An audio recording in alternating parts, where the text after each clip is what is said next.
Say the thing that everybody wants you to hear. Hey, everybody, welcome to the BMFcast. No, Hey, no. hey, That's not welcome to the Thank you. BMFcast. That's your line. What? Hello. You almost always are the. Are we? Oh, are we online? I'm going to do it every time. What am I, a dancing monkey? Fuck Yes. you. Fuck all y'all. Oh, that's what I Whoa, forgot to do I was quit. open Wow. Just like YouTube.com/BMFcast. Chuck, What? the hell? I don't know, bro. So, episode 164 was our first live stream. Okay. So, we've done Yes. way more than half of them. Correct.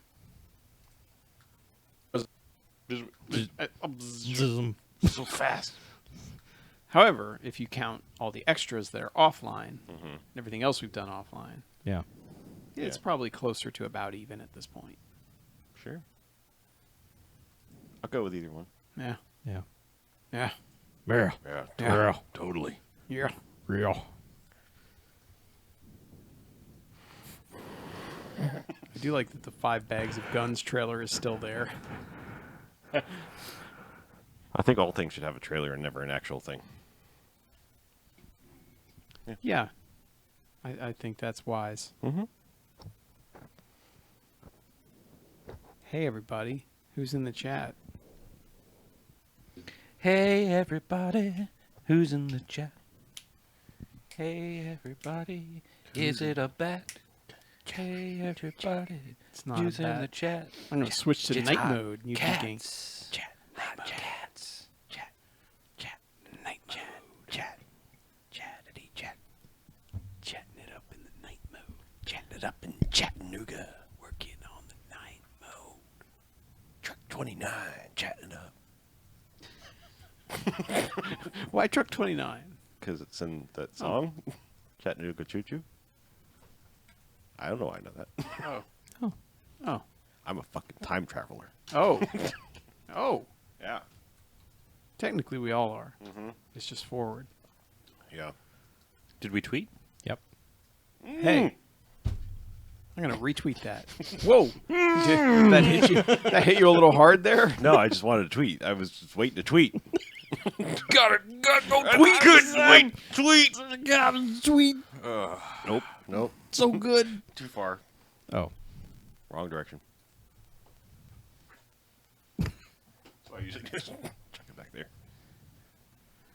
Hello, John. Oh yeah. Sorry. I guess we tipped our hand this week. What? We were generic with the logo, but I mean front and center right now. I put the poster up already. That's so. people already knew. People figured it out. Everybody figured it out. They know us too well Yeah. now. Yeah. We're pro at trolling our own audience. Trolling, Yes. Kind as I of. like to call it. Yeah. Look, we troll because we love, not because It got us a 4-star review on iTunes. For trolling? because we did. They took off a star because we did an entire year of 1990 movies. Oh, Yeah. oh. That was more trolling us, to be fair. Yeah, also, but- they didn't like the second half. So Oh, well. Yeah, but it. Second half is shitty. I don't even know why we do it. It's pretty bad. We should just cut it. Yeah. Should be two different games like Call of Duty. Yeah. Yeah. I do like that we can't even address that guy unless we do it like at the Like beginning right of the now. show. Like if, I don't No, know, he's catch not a going to watch- watch a live stream. No. Maybe. If he won't even listen to the second half, you think that motherfucker watches the live stream? Nah. I mean, he you don't doesn't. have cannot- to Hell watch it no. live. Hell no. You don't have to watch it live. People do watch it after the fact because it's up before the edited show. That's true. it's true. It's true. Like It's like an hour Recap or watch two. it. Yeah. Watches it. Because like Thursday afternoon, he'll be like, "Hey, this has happened in the second half. You guys are dumb." Yeah. That's green. Man, Yeah. wow. Uncanny. It is. It's like pretty he was good. here. Yeah. He'd be all like, "Hey, Chuck, I hate you." Was All those things That's that it, you you did got on the podcast. I hate you. I do appreciate that he goes back every once in a while. I was like, remember when I used to really hate Chuck? No, I only kind of hate him. so wasn't he on one of the things we did? Something we did? He was on the Super Soldier special Okay. because he went and saw Captain America First Avenger with us. Okay. And I was on a plane. Oh. Or I drove home and then had to get on a plane like 6 hours later, so I called in. Wow. Yeah. Yeah. We recorded the first half separately. Or we talk about- because it was 1990s. Albert Pune directed Captain America, which guess what? It was bad. What? It was a poorly put together movie. It was no Red Brown. Get out. Sweet Van Captain Sweet America. Red yeah, Brown. I would rather watch Sweet Van Captain America, even though it's like literally not Captain America. Sweet Oh, Van I Captain read that America. entire series of books in high school. Yeah. Sweet Van Captain America.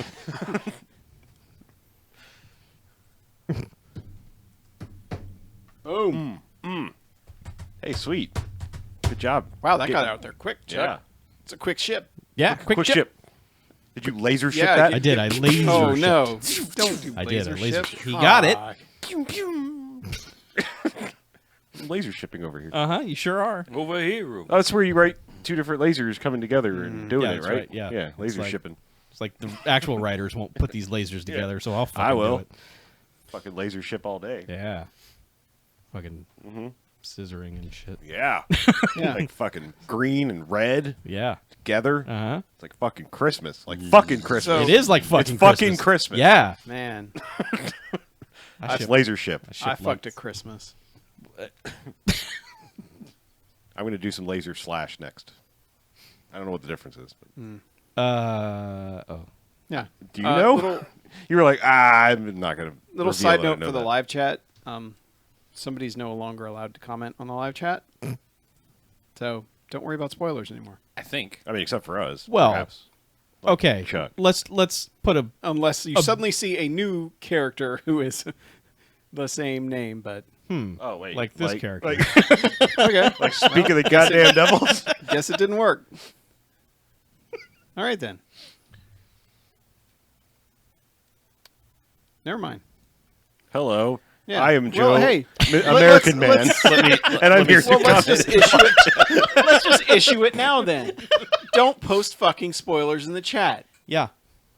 Yeah, seriously. If you think it might be a spoiler, guess what? It's probably a spoiler. It's a spoiler. Somebody out there will think it's a spoiler. yeah, don't do it. If it's a character death, I shouldn't have to explain that that's a fucking spoiler. Yeah. Especially if the movie came out less than a week ago. William Holden dies in Sunset Boulevard. That's a spoiler. First shot of the fucking movie. I've never seen it. Okay, it's literally the first shot of the movie. He tells the entire movie dead. He's floating face down in a swimming pool in the beginning of the movie. Oh, like Archer. Uh-huh. Yeah, that's exactly where they got it from. I know. BJ, are you on this? I'm working on it. Okay. Yeah. All right. I mean, it was William Holden, right? Am I saying the right person? I think so.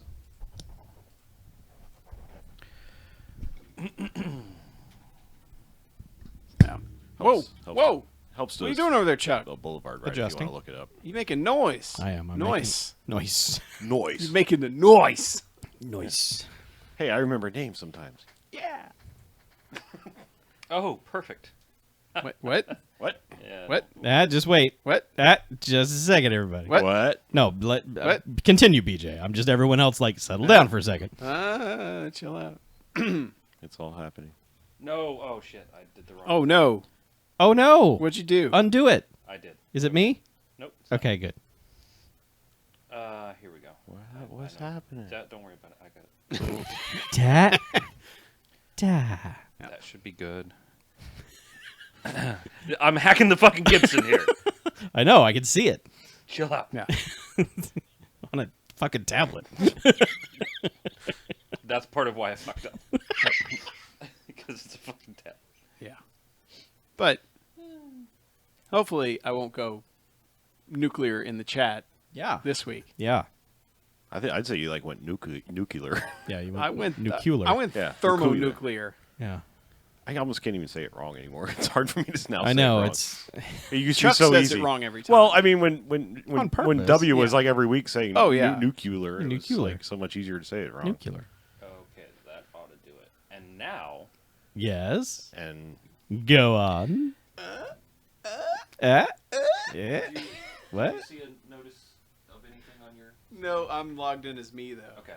a notice of things. Oh, am I on notice? Oh, message no. deleted. Is something on blast? There we go. Technically, yes, something is on blast now. I also gave Okay. myself moderator powers. Oh, Whoa, shit. hold on here. Hey. What's happening? I don't Hey. much care for that. Well, wait. Do we Whoa. know this for sure? What? I mean, do we know this for sure about the one you just deleted or whatever? Absolutely. Yes. Oh, okay. Hook me up. I want to be a Absolutely. mod. I'm gonna be a mod. I would like to be a mod. No. I'm gonna be a mod. All these people asking for mod. Okay. And Well, I have the power. power corrupts, my I've friend. seen Quadrophenia. I want to be a mod. I'm a mod. I'm going to make Steve a mod. Don't make Steve a mod. I like Steve. You don't like us. Correct. False. You're fired. I'm the moderator. You're fired. Damn it. I don't know if I can. Let me see. I could put you in timeout. I'm gonna be a mod. Don't be in timeout either. Hang tight. Hang tight. What is happening? Hello, Olena. Did we just become like an oligarchy or something? We did. We became a meritocracy. And Oh, I got a thing next to my name now. Does that mean the C rules? What I'm a moderator. The fuck Yay! what's happening here? I learned things, and I have implemented them now. Oh, all right. Yeah, make me a mod, yo. I did. We should just make everyone mods. What can I Everyone that's do? here every week until there's. Well, that's the. But that'll just start a ban. war. Those are Everyone will just IRC start rules. banning That's everyone. that's why that shit went underground.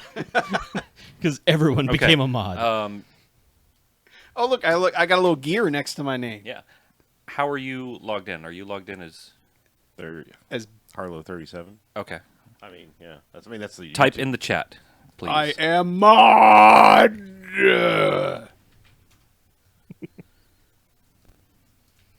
You're welcome. Thank you. I take, Oh, man. I take instructions. Oh, well. BMFcast has a crown. That shit's legit, Yep. man. I love the internet. It's the best day ever. Wow, we just got powers from 1994. Yeah. Dial me in. You start calling yourself cis god. Fisher Stevens over here rolling around on a skateboard. Yes. I prefer to think of myself as more the pendulette in front of a giant 3D supercomputer screen thing. Was that a net reference? The net? I never saw the net. Hackers. Penn Jillette was in Hackers? Yes. Did I forget Penn Jillette being in it? Penn Jillette was like almost lead hacker. He dude. was Mr. Hacker. He was? Okay. I Yeah. must need to Frank go re-see Hacker. it. It's Hackman. apparently been too long. Oh, Gene Hackman was in it. Man, using this is Zzz. BMFcast is so Oh. much different. We could put users in timeout. I know. Oh, fuck. I almost went timeout, but I just went straight. No, put me in Time out? timeout. I want to see what happens. I'm serious. Okay, I'll put you in timeout. Oh, timeout. The fuck out. I don't know if I can. I Sit put you. in the Yeah, I corner, can put you in timeout. Oh, Harlow. That's a timeoutable offense. Oh, right there. that's That's what I... that's a personal attack.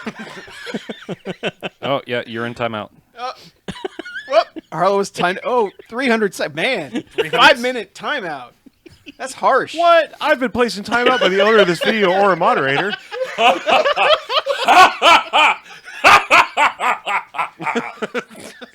Challenge me, So stupid. What has happened? Lion Man. Dumbest thing. Goddamn drunk with power. I'm just trying to get actual drunk here. You asked me to put you in timeout. I did, yeah. Woo. I know Man. what I asked for. Your shit got timed. Man, if I had that You last got week. T'd the F-O. Oh, Oh, last week. We've been flexing my edgelord muscles on that. Oh. Feel like this Yeah. is the system. Now you see the violent inherent in the system. Yeah, this help, is- help, I'm being This repressed. is bad. I don't like where this is going. So, Yeah. you guys watch any movies? nope. Yes, we watched one for Oh. the first half. Oh, shit. Which we should do before the second half. I watched a That no one movie for cares the about. second half. I mean, it's just going to be a quick recap. Okay. Is it going to be spoiler filled with character deaths? Probably. Cool. I look forward to hearing those. Oh, man. Yeah, I was going to attempt to watch Prometheus, I did. but instead I made a Futurama podcast.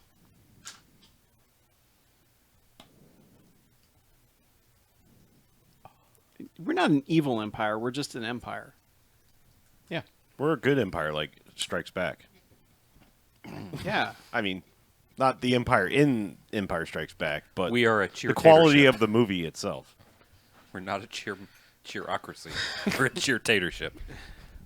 You're being a cheerleader. I didn't know there was so much power available. Thanks for finding all that power, BJ. You're welcome. Hey, no one man should have all this power. That's why all four of us have some of it. Except All these men should have all this power. And actually a fifth BMFcast. fifth. Fifth. All right.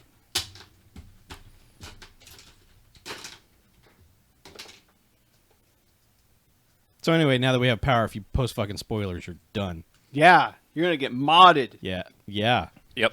Your shit's getting modded. First, we will put you in timeout, and then immediately when your timeout ends, We will ban you. ban the shit out of you. Just when you think you're going to be able to type again. Nah. Yep. God. Man, when Now I I want to chat, it's like timeout lasts forever. Yeah. I just want to chat. Yep. Gotta chat. And yeah, hopefully new Futurama tomorrow. It's recorded. I just have to edit it. Yeah. So even if it's Friday, I'm just gonna post it this week regardless. Spoiler: all the Muppets like fisting. Right up there. I'm just saying. Yeah, think about that next time. Hey ho. It's right up me, cloaca. I can't believe somehow I just can't believe that nobody has used the joke from Muppets Take Manhattan where he hails the cab. Like in another movie. I can't believe I've never seen What that. is he? What do they do? He just dives into the Yep. street and the cab's like "Arr!" Yeah. before it runs him over. I don't know why that is literally the only thing I remember from that movie. But every time I need to hail a cab when I'm in an actual city that has cabs, I think about doing that. And then I realize, no, I'll die. So I don't do it. And then I just call an Uber. I don't even call it. I just punch a button on an app. The thing I remember from Muppets Take Manhattan is when he meets the other, like the Wall Street frogs. Then just they all go, Jill. Just over like there's like four of them. Yeah. I'm Gil. Jill, here's Jill. Hi, Jill. Hi, Jill. This is Jill. Yeah, that. I just appreciate that in the reboot they kept the continuity and had them married. That weird dumb marriage at the end of the movie where it's like you got tricked into being married. What? That happens? That's never happened to you, Chuck? No, well, yes. Believe that's the origin of the term waylaid. Oh. Oh. Yeah. Oh. That's what I want to do. I start bullshit podcast. Just about things that I don't thought it mean was anything. when that kid Scott Way in high school Oh. got some. Yeah, Or bullshit podcast. Oh, that's a we do that. bonus thing. I mean, pure bullshit though. Like, where I just make up stuff. Oh, the Us Guys Fucks podcast. Yes. Oh wow! So it was Great Muppet Caper that he jumped in front of the cab. Was it? I guess so. I just figured it would be Muppets Take Manhattan because, you hail cabs in Manhattan by diving into the street in front of You them. do. Great Muppet Capers takes place in California. There's no cabs out there. Are there? I don't know. I thought they got around by balloon in that. Unicycle. And the Happiness Hotel bus. They just have like a leave a unicycle, take a unicycle. That's a good policy. Do me a favor. Check to see if you can put Harlow in timeout. He's what? Just check. Yeah, fuck Harlow. Just check. We all get a turn. Apparently, all I can do is report him Dude. because he is also a mod. Welcome back. Thanks. That means we've been bullshitting for 5 minutes Yeah. at least. We should So podcast. that's a good sign. Let's start That's what we this. should do. We should just ban one of us in the beginning, Yeah. and then when that person can type, we're like, Oh, oh shit, they're back? we need Oh, to, wait, we yeah, really we need gotta, to really get yeah, going. we should probably get going here. Just talk about how you just remember. That's not true, Evan.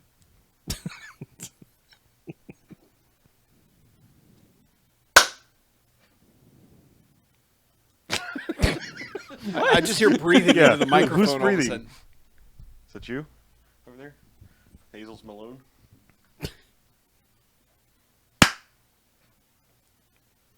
All right, welcome to the BMFcast. Hey, BMFcast. BMFcast. Episode 376. Yep. Sure. So I'm Harlow. I'm Mackie. I'm BJ. I'm Chuck. And what we do each and every episode of the BMFcast is we go and we watch ourselves a quote-unquote bad movie. Come in here and talk about them for the first half. Then we rate them. Good bad movies, enjoyable bad movies. They go 1 to 5 jocks and robot jocks. Robot Jocks. Good job, Robot Jocks. Hooray. You However, do you. But there are bad movies. As a stay away, they're getting negative sliding scale, 1 to 5 bags, as in douchebags after bags of douche. Yeah. Knock Yeah. it Don't off. sparkly vampires. Don't be bad. So yeah, welcome to anime. week 3. Anime. I'm still saying it with a question mark at the Anime, end, even maybe though not. Anime. maybe not. Anime, maybe not. Yeah, week 3 brings us 1995's Fist of the North Star, Right. the live-action version. Yeah. Yeah. Because if you haven't figured it out, that's what we're doing. Yep. That's our theme. Is it asking for bitcoins? Oh wait, a picture's coming back. I think. I think the internet went fucky for half a second. Fucky. Don't worry, guys. We didn't talk about anything. No. We No, actually stopped. stopped I immediately. realized what happened. So you guys ready for the second half? Yeah. I got one Yeah. Now movie. we're done rating it. All right. All right, let's take a break. That shall was sure was an interesting rating and discussion. So let's get a plot summary of this here movie out of the way, because that's usually how we start these things. Alrighty. Sure. Based on a manga, this Nice try. Manga. You're no one take BJ, but it was a good effort. Based on a manga, this apocalyptic adventure centers on a man who must reverse the cataclysmic conditions of his world. Sort Oh. of. Sure. It's based on a manga. A manga. A Japanese manga. Manga. Oh, you mean a comic book? Yeah. Yeah. Except it's black and white or some shit. Right. You read Sometimes. it backwards. Yeah. Left to right. Right to left. Up, down. Cats and dogs. Manga. I like to put manga in my salsa. Yeah, a little sweet, little heat. Yeah, exactly. Sweet eat. I have a manga habanero hot sauce in my fridge. Well, that's fascinating. Like, all right. Yeah, some manga chutney too. Yes. Yeah. Okay. Chutney Barrett. Nope. Nope. Anyway. So this movie it has some people that we typically like in the BMFcast world. Yeah. So many Some people. alums. Starring Gary Daniels. Yes. Man. Who has been the star of 2017 yeah, for the it, BMFcast. it is the year of Gary Daniels, Yeah. apparently. Yes. Also, well, second build, but also starring Terrence Stamp. Yeah. No, he's the and. I know. Malcolm McDowell was in this Yeah. one. Yeah. He's in it for literally one. He scene showed up for worth a of- day. Yes. Basically. But I guess main actual other stars here's Costas Mandalore, Right. which we were kind of amazed that we have not watched a Costas Mandalore movie somehow. What a name. What Yeah. a treasure. It's a good name. Welcome to the BMFcast, Costas Mandalore. Another good name. Downtown Julie Brown. Yes. Was she in a BMFcast movie? I don't think so. Was she in a movie I don't Yes. think so. besides this one? She's been in Sharknado shit. So Oh, so no. nope. Okay. Sorry. Yeah, and then there's like plenty of that guys, including Chris Penn, Chris Clint- Penn's more of a that guy. more than a that guy. Absolutely. Is he? To Yes. most people, Chuck. Yes. I would say yes. They might go, To hey, people who like the 90s. Yeah, he's if you're a more fan than of that. 90s or cinema. he's the guy Kevin Bacon had to teach to dance. But like that's about it. Those are your two options. Okay, For sure. most people, that's who Chris Penn is. I think Chris Penn They is don't more know than my- Most that people guy. go, he's that dude from Reservoir Dogs. Yes. Yeah. I mean, Clint Howard's in it. He's a Yeah, that I was about guy. to say, BMFcast alum Clint Howard. Yeah, Tracy Walter. I'm just saying, there's a lot of like that guys. Rufio. Yeah. Mario Van Peebles' dad. Yes. Sure. Sweetback. Yes. Yes, Sweet Yes, he is. Sweetback is in this movie. Uh-huh. Yeah. Okay. So the plot, or I did that big time with this movie because So you're the one that understands this one this week. I'm just a little bit. I mean, All it's, right. it's very. It's been a while. I've drank some things in the meantime, so I've let those brain cells go first. But what you're saying is you've seen some Fist of the North Star. Yes, and that's why I'm going to basically explain the plot. All I'm right. just saying, like, I'm throwing it out there that I was what we tend to be, like wasn't like the original source material. All right. This sucks. Fine. Kind of guy. So Yep. it's a post-apocalyptic future. Mm-hmm. There are basically two kung fu fighting schools that have been left over, the North and the South. There's the North Stars and the Southern Cross is what the two schools are. And the leader of the Southern Cross is basically like, you know what, it'd be a lot cooler if there's only one school. So I'm going to kill the dad and the son that are basically like the last two possible Fists of the North Star, the leaders of the clan or whatever. And he's just like, cool, I'll do that, and then I'll just rule everything. And doesn't actually kill the son, and he comes back for revenge, which is basically what we watched in this movie.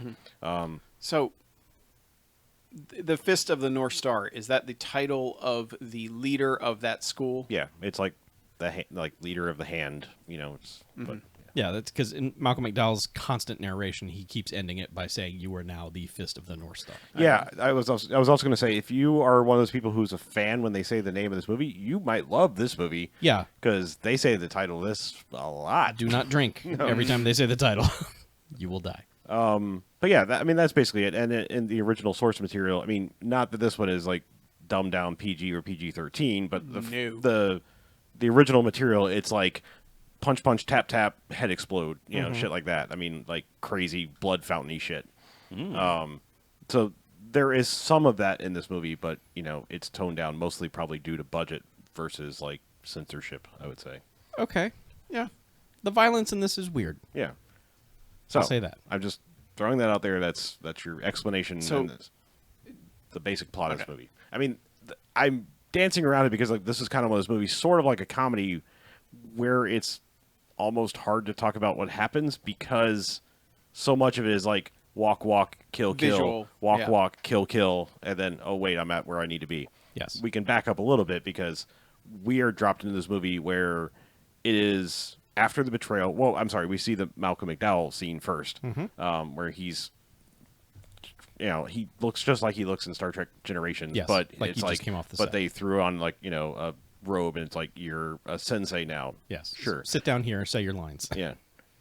We said all we need to say about whitewashing of anime and stuff like that last week. Here it is again. I mean, yeah. I mean, there is one Japanese actress in this movie and it's out of everyone. It's really weird because there's a couple Asian actors in general. I couldn't say where they're from per se, but like it's weird because you've got the main character played by Gary Daniels, whose name is Kenshiro, and then like the Asian actress is like Julia, and it's like then there was like another Asian dude. It's like His name is Neville, and it's like you've got a bunch of British dudes running around playing the Japanese parts, and then you're giving the Asian actors like British names. Yeah. It's Yeah. it's kind of like Enemy of the Gates for anime. Right. Yeah. Anyway, but so I'm just throwing that out there. We've said that. We'll move past it. So yeah. So we see this Malcolm McDowell scene where basically he gets across that like we're not allowed to fight. We're the heads of these two things. The prophecy or the laws or whatever say we can't fight. He's like, we're not fighting. I'm executing you. Bam. And so Pulls he's out a gun and shoots. him. shoots him so, in the first scene. So we're like, oh, cool. It's good seeing you, Malcolm McDowell. But he kind of has magical space powers where he can take over someone's body and speak through them. Yes. So you hear more of his voice than you see him for Yeah. the rest of the movie. You see him one other time, but Yeah, he's like Ghost Obi-Wan, except he has to possess somebody to be Ghost Right. Obi-Wan. Yes. And make them float. then like you know we're basically left with like I get was it Gary Daniels wakes up and like he was kind of having a bad dream or something, wasn't it? Because like wasn't he just kind of like wandering in the Yeah, beginning? he's just walking the He's- earth like yeah. Kane from Kung Fu. He is. and he's got you know scars all over his chest in the shape of like the Little Dipper, and it's like all right, you know this is what's going on, and then we kind of get flashes where how he got the scars. It's all very quick, but and told sort of like linearly because like I'll just go ahead and say what happened and where you know how we got to here because it's kind of hard to talk about because they give you like little chunks throughout the entire movie. So after Costas Mandalore, the bad dude, Shin, kills his dad, he goes after him, and he's also got a thing for his lady Julia that we were just talking about, and is like, you know, saying to her like, "I'll let him go as long as you say you love me," and she's like, I love him, and it's like poke, and he's just like poking the stars into his chest, and you know, to the point that like he does all four for the last part. And Yeah, and everyone it's- assumes he's dead. It appears very painful, and there's plenty of blood and gore effects to go with that. But it's basically jabbing his finger into a dude and then kind of like twisting it around. Yeah. Yeah. While Gary Daniels is all bloody and nasty and Yeah. And he leaves him to die, and, you know, he says, you know, why you lay here dying? Your father's dead, too. Think about that. See ya. Yeah. And then he goes back over to Julia and is just like, well, I guess you're my girlfriend now. Paint a Southern Cross on your cheek, and let's go. Yeah, in your boyfriend's blood. Yeah. Also, during that fight, he almost exploded Chris Penn's head because he has a thing that he does. It's established earlier in the film, but this is actually the first instance of it because it's a flashback. But he just does a thing where he just fucking punches you 900 times and then taps you on the head. Yeah. And they're like, "What the fuck was that?" And then your head just starts mushroom clouding. You know, air pockets in your head just start bubbling, and then your head explodes. Well, apparently Chris Penn caught it in time, like wrapped a belt around it. Yeah, they put this weird thing. So he's got like straps going across his face and across his head. And you can see like his head looks like a brain. Almost, it's like all wrinkly and weird. Yeah. Underneath the straps. Yeah, it's like the skull is just the skull is turned inside out basically, and is just strapped down by belt. Yeah, So- and we learn that we see this first happen when he comes upon a family where Gary Daniels is just wandering the desert, and he's like, "Hey, man, I need a place to stay." And Yeah. it's Bob from Batman and his wife. yes, And so they're like, Mrs. Bob. They're like, "All right, whatever. Who are you?" And he's like, "Don't mind me." yeah, And then when Gary Daniels wakes up the next morning, he hears them screaming outside, and it's these raider type guys. Tufts. Well, they're all what do they call them? The Crossmen. Yes, Yes. Which is all the Mad Max-ish gang of warriors that these guys send out to just wreck shit. And they got Bob at gunpoint, and they've got the woman, and they're going to take her back into the house and do unpleasant things to her. correct. To which, as they get near the door, Gary Daniels kicks through the door, and the first one, turns around, and his jaw is kicked halfway off. Yeah, Like, it's basically super far out of place, and then Yeah. he just kind of stumbles and falls over. And then he grabs the other guy, punches him a couple times, and then like punches him in the back, and apparently just forces his spine into his heart, because Yeah. you see the middle of his chest kind of pop out, alien style, but not like bloody, but just like something comes up out of his chest, and that guy's done. yeah. He just moves the space from his back to his chest. Yeah. Yeah, And then the last guy is when he does the super rabbit punch pop, pop, pop, pop, pop, pop, in the chest thing, and yeah. then Because gets that him in the dude's like, head. "What are you doing? Trying to tickle me to death?" Yeah, and he goes, "You're already dead." Yeah, and he's like, "What?" And then his head starts bubbling, and then Yeah. gross. And then they cut away before his head pops. Yeah. But you see his head start like expanding. You do just start seeing some blood spurts and stuff like yeah, that. but you don't get full scanners. Or anything. Yeah, you hear off screen the pop. The scene is weird for two reasons. One is that obviously you see this violence and you're like, oh, okay, they're trying to ape the manga, so they're trying to ape this style of violence, but also it never happens again. Like, he doesn't cartoonishly punch anyone throughout the rest of the movie.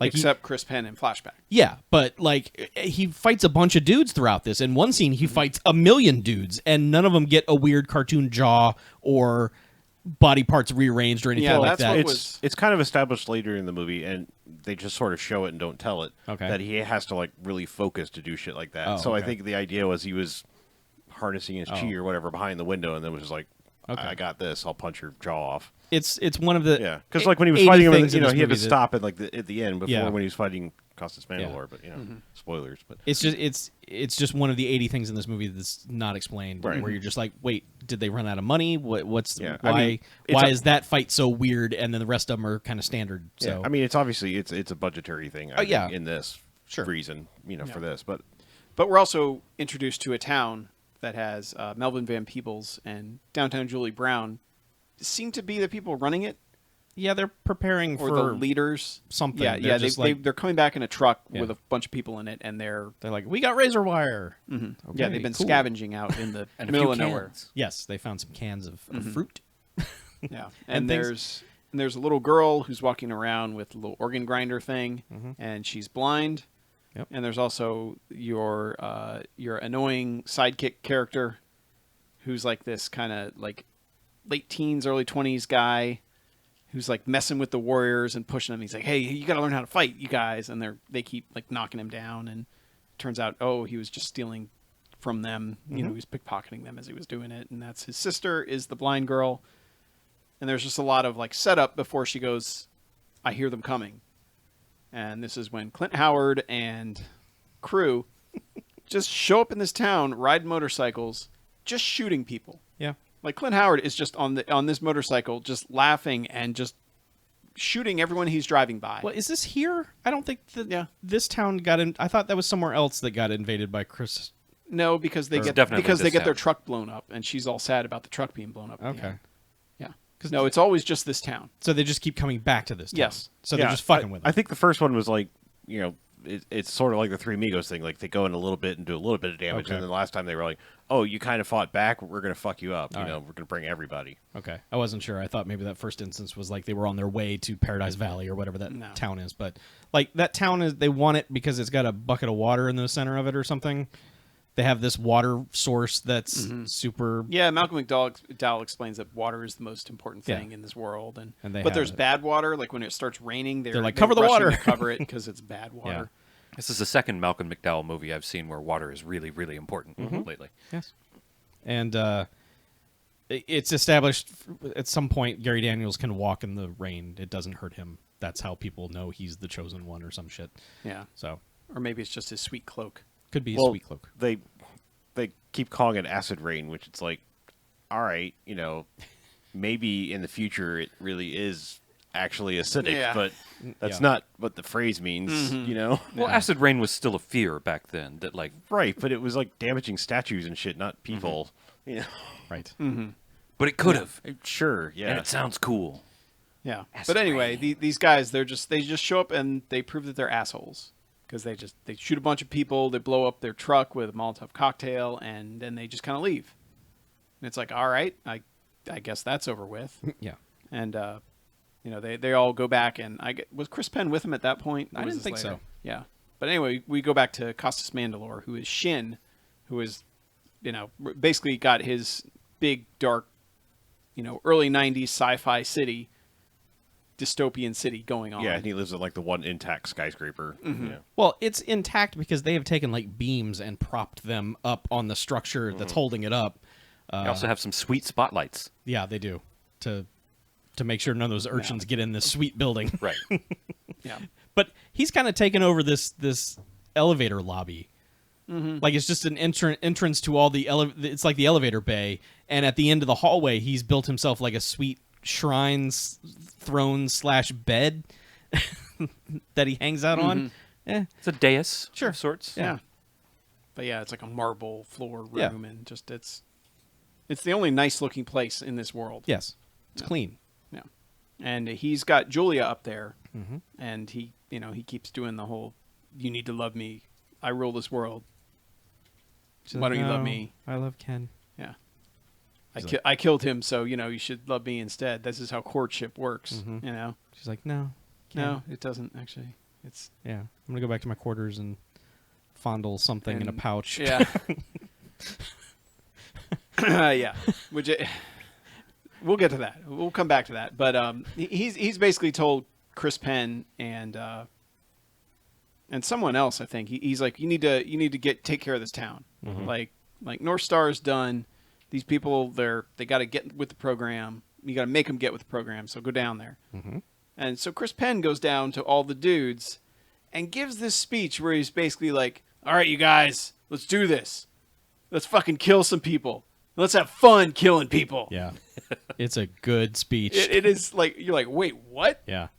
And then they proceed to go in and just like, all right, cool, let's fucking murder some people. Yeah. And then let's get to the pillaging and other stuff part, and just, it gets gross for quite a bit. Yeah. But the thing is that before this happened, Kenshiro had shown up in the town, and he had been just like hiding out in the blind girl and her brother's place, like just chilling in there. Yeah. Because the brother walks in and is like, "Hey, I'm going to beat you up, man," because he'd been trying to train everyone to do kung fu or whatever, and he's like, "No, you're not. I'm fucking Fist of the North Star. I'll make your head explode, bitch. Don't step to me." Yeah. And they're like, okay, man, Yeah. cool. And he's like, hang on, I've seen this blind thing before. Let me do a thing my dad Yeah, and he taught me. goes, she went blind when she saw her family killed, or her parents killed, I believe he says. Yeah. So it's and- like Yeah, and he somehow, rubs her temples and he does a lot of finger motions, and then And she's like, oh, I can see you now. Yeah. And also he can now see through her on random occasions when it's plot important. yeah. Yeah, but it starts to rain and he leaves, and that's when they notice, oh, he can walk in the rain. He's cool. Yeah, probably would be. Yeah. It's very hot out Yes. in the desert. Yeah. But the brother then follows him from here. We don't know this until later when he's caught, and then Kenshiro has to beat the shit out of two guys to help him. He quickly gives the like, hey, could you like maybe help us because you look big and maybe strong. They don't know that he can fight or anything, but there's like we have trouble, and he's like, oh, you're leaving, goodbye. Yep. So, oh well, thanks for restoring sight to the blind girl. That's cool. All right, see you around. Mm-hmm. But yeah, then he follows him somewhere, some little carnival that's still intact, and he beats the hell out of two dudes, and he sees like a picture of Julia. Dude has it on the back of his jacket. Yeah, on his jacket. Like, and this makes him really beat the shit out of this guy. Man, he punches the fuck out of that guy's face. Yeah. I kept waiting for his Fist of the North Star to just go through someone's head. Mm-hmm. Like, he just seemed like the rage was there. Ken's rage was there to just fucking go through some dude's just crush a watermelon face. Just. I was really hoping for like a super power up fist punch. Yeah. Like the bad guy's super power up thing. Sure. But like blue, maybe. Yeah. And he'd like rage out and just glowing blue fist. Yeah. When they establish in the first fight scene that you see with him that he knocks a man's jaw off, punches a dude's heart out through his chest, and then makes another man's head explode. Every other fight is kind of downhill from there. Yeah. You're like, all right, so he beat up a guy using Gary Daniels kicks. Yeah. That's the disappointing part. Is like you keep expecting each fight to be like, oh man, is he gonna like rip this guy's arm off and beat him to death with it? We can only hope. Yeah. What crazy shit is he gonna do? And it just doesn't happen. Yeah, they did the crazy shit first and then never again. You're like, why? Thanks. Yeah. Yeah. Yeah, but so he's also had a dream, Gary Daniels, Kenshiro has, like of Malcolm McDowell going, hey, things are going bad. Need to do something about it. You're the Fist of the North Star. Don't run away. Mm-hmm. Oh, he gets a visit from Zombie Dad. Like he's he's sleeping by the ground, and like just a straight up mummy comes out and starts speaking like Malcolm McDowell. Yeah, and he's just like, I'll fight you. Well, he's like, son, you are now the Fist of the North Star, and he's just like, no, I don't want to be. Yeah, he's just punching the wall.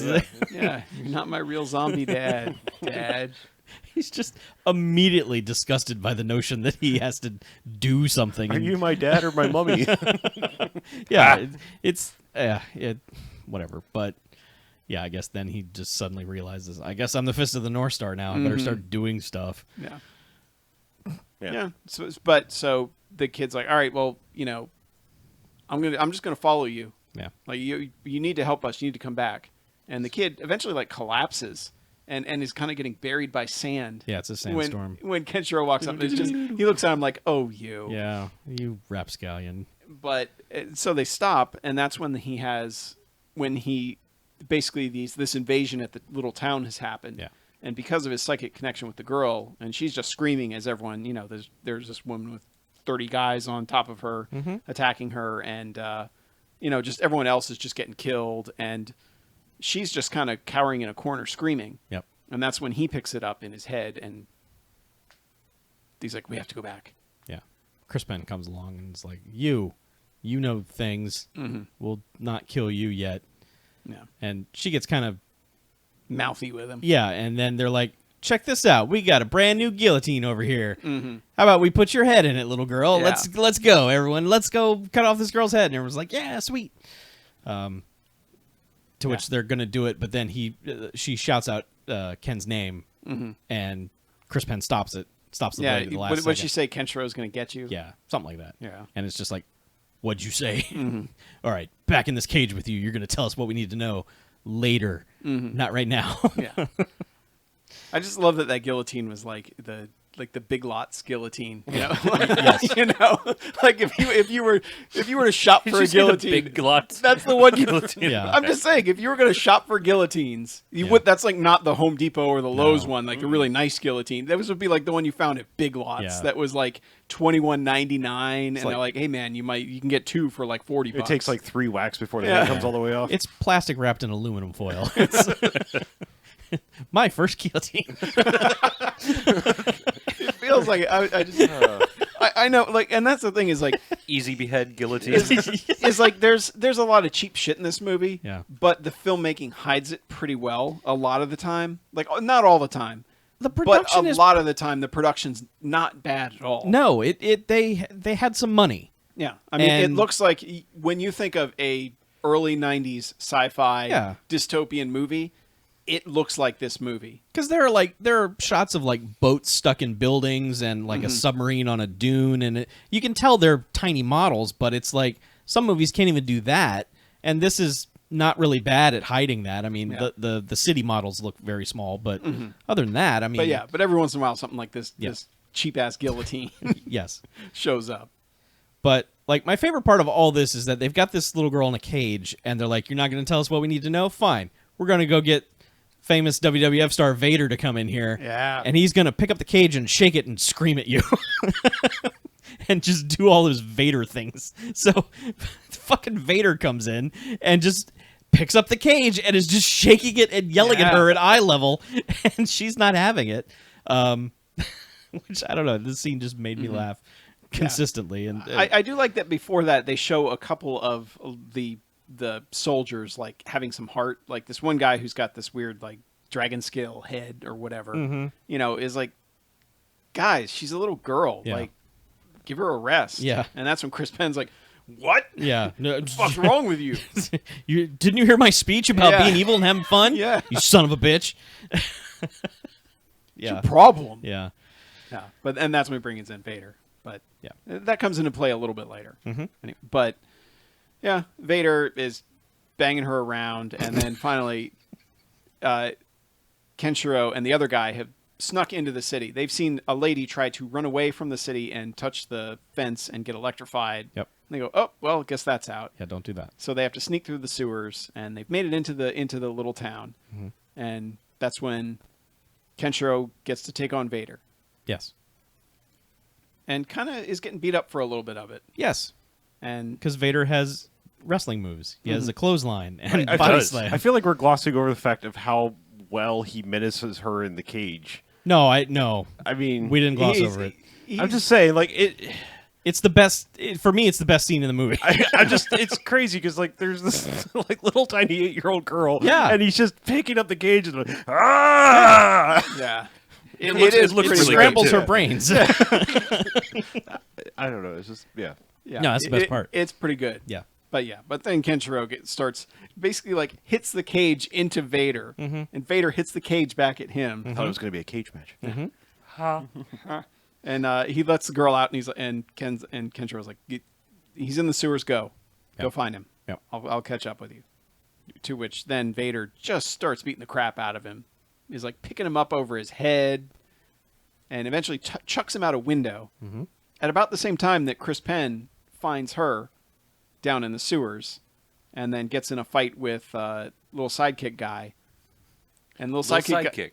little sidekick does the sidekick and is kicking him in the face. Yeah. And then he's like, "Come on, aren't you going to fight?" And Chris Penn's like, "Yeah, I guess so." And then pulls out this switchblade and just stabs him in the gut. He's like, "Oh no, he's got a knife." Oh my god, that is such a great line Yeah. when he does that. Yeah. It's just this smarmy, sarcastic. Oh no, he's got a knife. Which, it makes sense because There are three every- things that I really liked in this movie. Yeah, because everybody's like, "Oh, I know kung fu. I'll kick your ass." And then, the way he takes out the Grand Master is the only gunshot in the movie or one of two. Yeah. Is he's like, "Oh, well, what if I just shoot him?" Mm-hmm. Can't kung fu your way out of getting shot in the face. No, you can't. So, yeah. But yeah, this kid can't kung fu his way out of getting stabbed in the gut. Yeah. Now I do like this movie does kind of shift back and forth to the tower and like whatever Costas Mandalore is up to. Mm-hmm.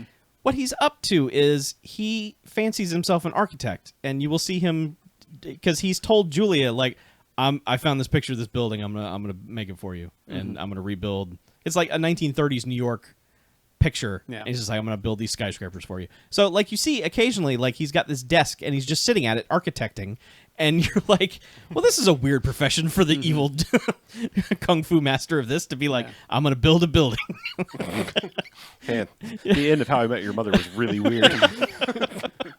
Yeah, I But- guess this is to show that like he's got his vision for the world, even though the world is shit right now. Yeah.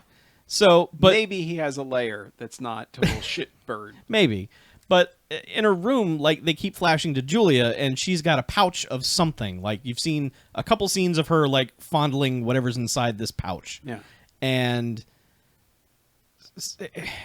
That's when it goes back to the whole flashback of Yeah. him getting punched, stabbed in the Well, chest. we see her fondle the what looks like a scrot sack. Yes. Several times before they bother to explain what the hell Exactly. it is. Yeah. It's like Yeah. she's clearly And pouring it's- something out of it, and like, oh, this is great. But it's like, what is it? Jelly beans? I don't know. What do you have? Yeah, and it is a bag that Kenshiro had given her right before they were attacked Yeah.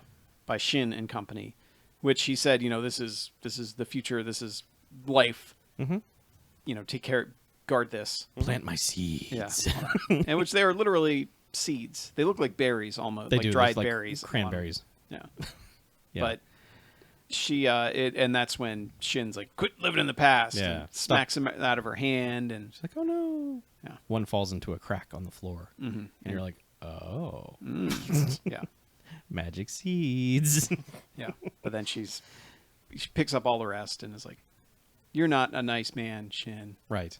I still don't love you. Yeah, but yeah, so they keep going back to that, and there was also a scene earlier of him just fucking wrecking this one dude to show that actually, yeah, he is able to wreck dudes.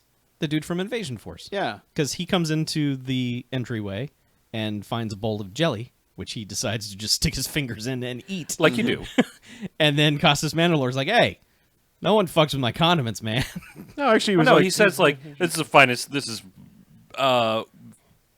shit. What does he say? like food befitting of the gods or something like that. Something Oh, along okay. It's those too lines. good for angels. Yeah. Oh. You may have as much as you like. Oh, I see. But yeah, then he Take of my jelly. he magic fists that guy. well, yeah, well they get Lick into my a jam, thing, son. They get into a thing that maybe Harlow can explain vaguely from the whole Mm-hmm. manga or whatever, the anime that originally it's in, but he Mm-hmm. talks about schools and how he doesn't need him anymore, Mm-hmm. and like, was that guy one of his disciples? Was he? Because he was like, you're not going to Because kill he wasn't me a now. North Star, No, but he was like... and the oh, other dude's like, no, we're cool, man. Yeah. I don't do kung fu anymore because I don't wanna. I think Because you won. I think it's more like think about it like if it's Game of Thrones, fucking but done, man. like we're down to like Stark versus Lannister or something, Mm-hmm. or what Yeah. Targaryen versus Yeah. Lannister, whoever's Spoiler going to alert. last. Yeah. But I'm saying like so it's like this guy was running another thing, but it was on He was the, like it a was west on, yeah, star, a southwest yeah, star or like something. he's one of the fucking he was from lackeys for the Austin. Lannisters. Yeah. Okay. But yeah, so he had to go, and they Yeah. demonstrate that Shin has this power with, like, he can make his fist glow, and then when he punches you, basically holes pop out of your chest and blood starts spraying everywhere, and then pops out of like the insides of your elbows. Yeah, as that well. looks like fun. And you get the blood fountain, and then you just kind of Then you're dead. Well, I mean, you Fall know, you over. got some major things going on there, Yeah. so I mean, You do. it makes sense. Yeah. But yeah, so he's got that power. yeah. That's what that pretty much covers everything they've shown Yes. back there. In addition to his, architecting powers. Yes. Drafting, Yes, he can draft like a motherfucker. Yeah. Meanwhile, that's how you win. Costas draft a little. Rubbin's part of racing. Kenshiro has been tossed out a window by Vader. Yes. And everyone in the town's like, oh, shit. And Ken's like looking around, and everyone's just kind of staring at him. Mm-hmm. It's got downtown Julie Brown and all the people that have not been killed for whatever reason, despite, those guys must not have listened to Chris Penn's awesome speech about, Yeah. hey, why don't you kill everybody? They only killed the extras and Yeah. not the actual stars of the film. But that's when he starts like Ken gets himself like worked up, where he's doing all the moves, but he doesn't explode Vader's head or anything. Nope. They didn't have an appliance big enough to. Yeah. His head is massive. Yeah. Yeah. But He he defeats Vader. He beats the crap out of him.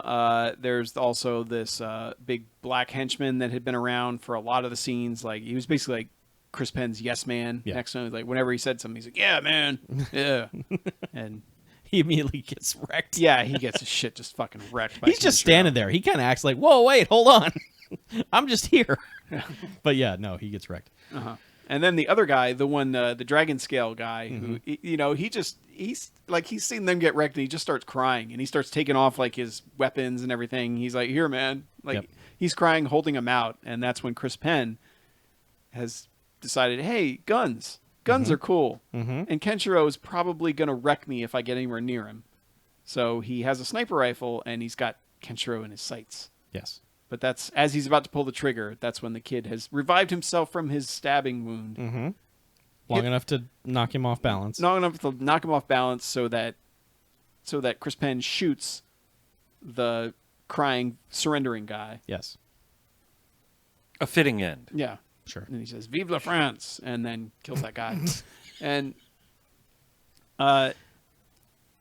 that's when Kenshiro was like, "Hey, what the fuck?" Mm-hmm. But everyone in the town's like, "Hey, there's nobody guarding us anymore." And they're all just kind of where Chris Penn is next scene. Yeah. And the kid's like, "Hey, I did it. I almost had him. I'm a fighter. Yeah, I'm good." Where's my sister? Yeah, and Kenshiro and the sister are like, "Yeah, you did great. Good job. You're the best. A+. Yeah. You died a hero. Mm-hmm. Trust me. It was not in vain in any way." He's like, I didn't die in vain. Blah. Yep. And then he's dead. And that's when Kenshiro, like, he's about to kill Chris Penn, but then suddenly has, like, this weird vision from Malcolm McDowell. Mark McDowell takes over the formerly blind kid. Yeah, right, and who starts she- floating in the background. That's right. And she slash Malcolm McDowell is basically like, revenge is not the path of the fist of the North Star. Look to the future and Create balance in the force. Yeah. Blah, blah, blah. yeah. hate leads to the dark side. And Let my people go. okay, I'm going to spoil the end of the movie, but thank God he doesn't listen to Malcolm McDowell. Yeah. Because, like, fuck all that. Yeah, because guess what? Chris Penn does some more evil shit later on. Yeah, because they he sends Chris Penn back. He's like, "Go tell Shin." Tell him I'm coming. Coming. Wait, that's Terrence Stamp. Never mind. Yeah, so it's like, okay, well, I've spared an evil son of a bitch. I've sent him back to warn the dude that I'm coming. I guess I better go. I guess I Yeah, just and go that's that when- way. Yeah, and downtown Julie Brown's like, "We'll take care of the child," Yes. and that's the last we see of And any he, of them. He kind of gives him a look like, I wasn't worried I about that. don't, whatever. You do you. She keeps getting possessed by my dad. I don't want that shit around me. So you got it. You know, the brother, bury him, eat him, whatever you people do. I don't give a not- shit about any of Dude, you. I'm not Woody Allen with daddy issues. Press him into more water. I don't know. Yeah. But no, he sneaks into the city and eventually just walks right into the lobby of this building. Yeah, To which, so missed opportunity here. it's all basically one master shot with a couple of inserts, but it's like you see the camera's facing the doors as he comes in, and just from behind the camera, dudes keep emerging to battle him, and he just keeps dispatching. He wrecks them, but dudes just keep coming.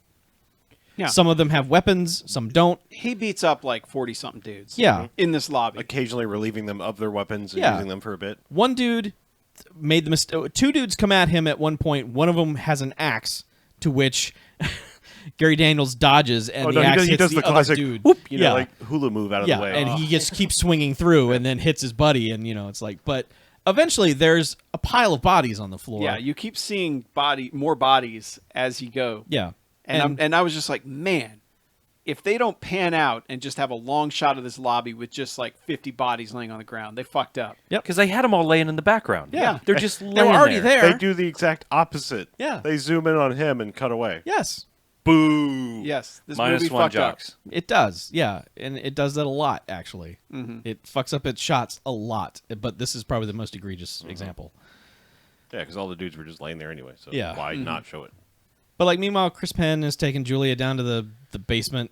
Yeah, because he's told Shin, yeah, he's coming, man. And it's weird because like Chris Penn is very like nonchalant about it when he's telling Shin, he's like, yeah, he's still alive, and yeah, that dickhead's coming or Yeah. whatever. You want me to take her down to the basement? All right, sweet. I'll keep an eye on her. Yeah, Which but just means Shin's like, she can't know that he's alive and Yeah. that he's here. Like, do not tell her. he's like, don't worry. Yeah, he's like, I've been really working on this girl for a while. I don't need you to mess it up by telling her that her boyfriend's still around. Yeah. All right? And then it just becomes the Chris Penn monologue hour, where he's just running all over this boiler room, yelling at her and menacing her and slapping her around, and Yeah. Yeah, and it's intercut with like continuing on to get to arriving. fighting Shin. Yeah. But we can skip all of his grossness. Now, I wanted to point out because like I really like that this setup for this character. That like the only thing keeping him from his head exploding is that he wrapped himself up in leather bandages, and they've shown that like when it starts to come undone, parts of his head are like and Yeah. he's got to strap Pulsating. it back down. Yeah. So you pretty much the entire movie, you know what's coming. Yes. That someone just has to go yoink and remove it, and suddenly he's like, my head, you know. So like that's eventually where this goes, but it's like after lots of menacing, and Yeah. to the point that like I'm honestly not sure what his intentions were. Like, he was just a He was just sociopath who liked Yes. pain? He was just having a good time. You know, was he going in for the rape? You know, it's like it's very unclear because at one point he's like, "We're going to spend the rest of our life together, and I'm going to beat the shit out of you now, and you're going to die." It's like, what? Yeah. Like, Right- yes, that's true, but you know, Well, right away he goes to like she's like been beaten up, and Right. she says his name, and he's like, "That's the last words you're gonna say." While your mouth fills with blood and you die right here, and this is like 3 minutes into him slapping her around. So, Well, he's been chasing her for a while. Yeah. Because she kind of tricks him into the way she initially gets away from him is like she wakes up and she's in like this boiler room and she starts like listening to the floor. She's like, "There's something going on under here," and he's like, he puts his head against it and she drops a bookcase on him. yes, Rather than just like yank that strap off his head and watch his head fucking explode. Maybe she didn't understand the strap thing. Maybe it took her She a was minute. there when he did the punch thing, and he's like, "Oh, my head!" yeah, She should have known. Yeah, She like- should have known. wait, before that Maybe she moment, didn't no understand head it. straps. Yeah. After that moment, Maybe head she didn't straps. understand it. Okay, Yeah. maybe. took her a few minutes, Yeah, Right. but yeah, yeah. But yeah. So this is all going on while Kenshiro has made it up to Shin's big marble room. Yeah. Like I said, this was going intercut, and the reason why she said his name was because they were kind of equally fighting. Kenshiro was kind of sort of still kicking his ass, and then Shin basically goes like, "Yeah, you know, I don't know why you're here. Julia's dead," and that's just like fucking devastates him. Like it should send him into a further rage, but no, he That just was like, my thinking. Yeah. It's like He- that should be like, all right, fuck you then. I mean, he Yeah. just seriously stops and is like, "What? Yeah. No!" and then Shin beats the fuck beats out the of fuck him. out of him, and he falls down to the ground and sees where the magic seed landed and started to sprout. Yep. And he was like, "Julia," and she's like, "Kenshiro." At the same time, you know, like we had a connection.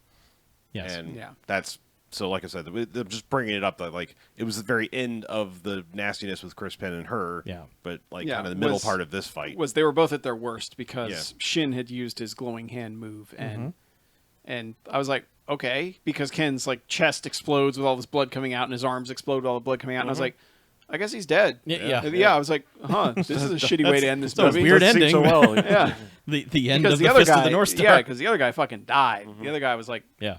dead, and He's got special blood, lots of it, I guess. But yeah, no, he just like. But yeah, he he- gets that power of like, oh, maybe she's still alive, and or I probably need to murder you for this, and just yeah, and he gets up, and that's when Shin's still holding up the glowing fist thing, and the glow kind of fades away. Yeah, he And loses he's like, the glow. uh-oh. Yeah, and he's just like, "What's that? Where did my power go?" And Yep. you kind of, I was waiting for like a power transfer of like, now I've got it. You know, like he just pulls it out of his chest or whatever. It's just Yeah. like, aha! Now I have the power. Not but enough money in the budget for no, an extra special none effect. of that. But So then Kenshiro there's a lot of fake slow motion, a lot of digital slow motion of him yeah, jump kicking, just roundhouse kicking, and yeah, and eventually he does the head explode punch thing on the guy, but it doesn't explode his head. no, He's got too much hair.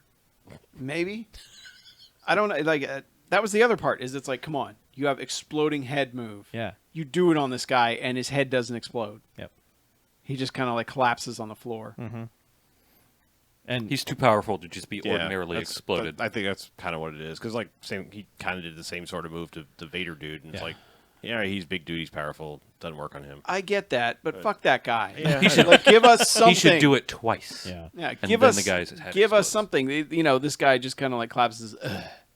yeah Like to the point where at the end, when what happens is he beats the shit out of him and then stumbles his way downstairs, and there's another group of 40 guys ready to fucking murder him. yeah, And they all suddenly bow down, and that's when Julia comes up behind him, yeah. hugs him, looks into his eyes, doesn't look particularly happy that he's alive or anything. No. Like just kind of has this completely blank expression. Yep.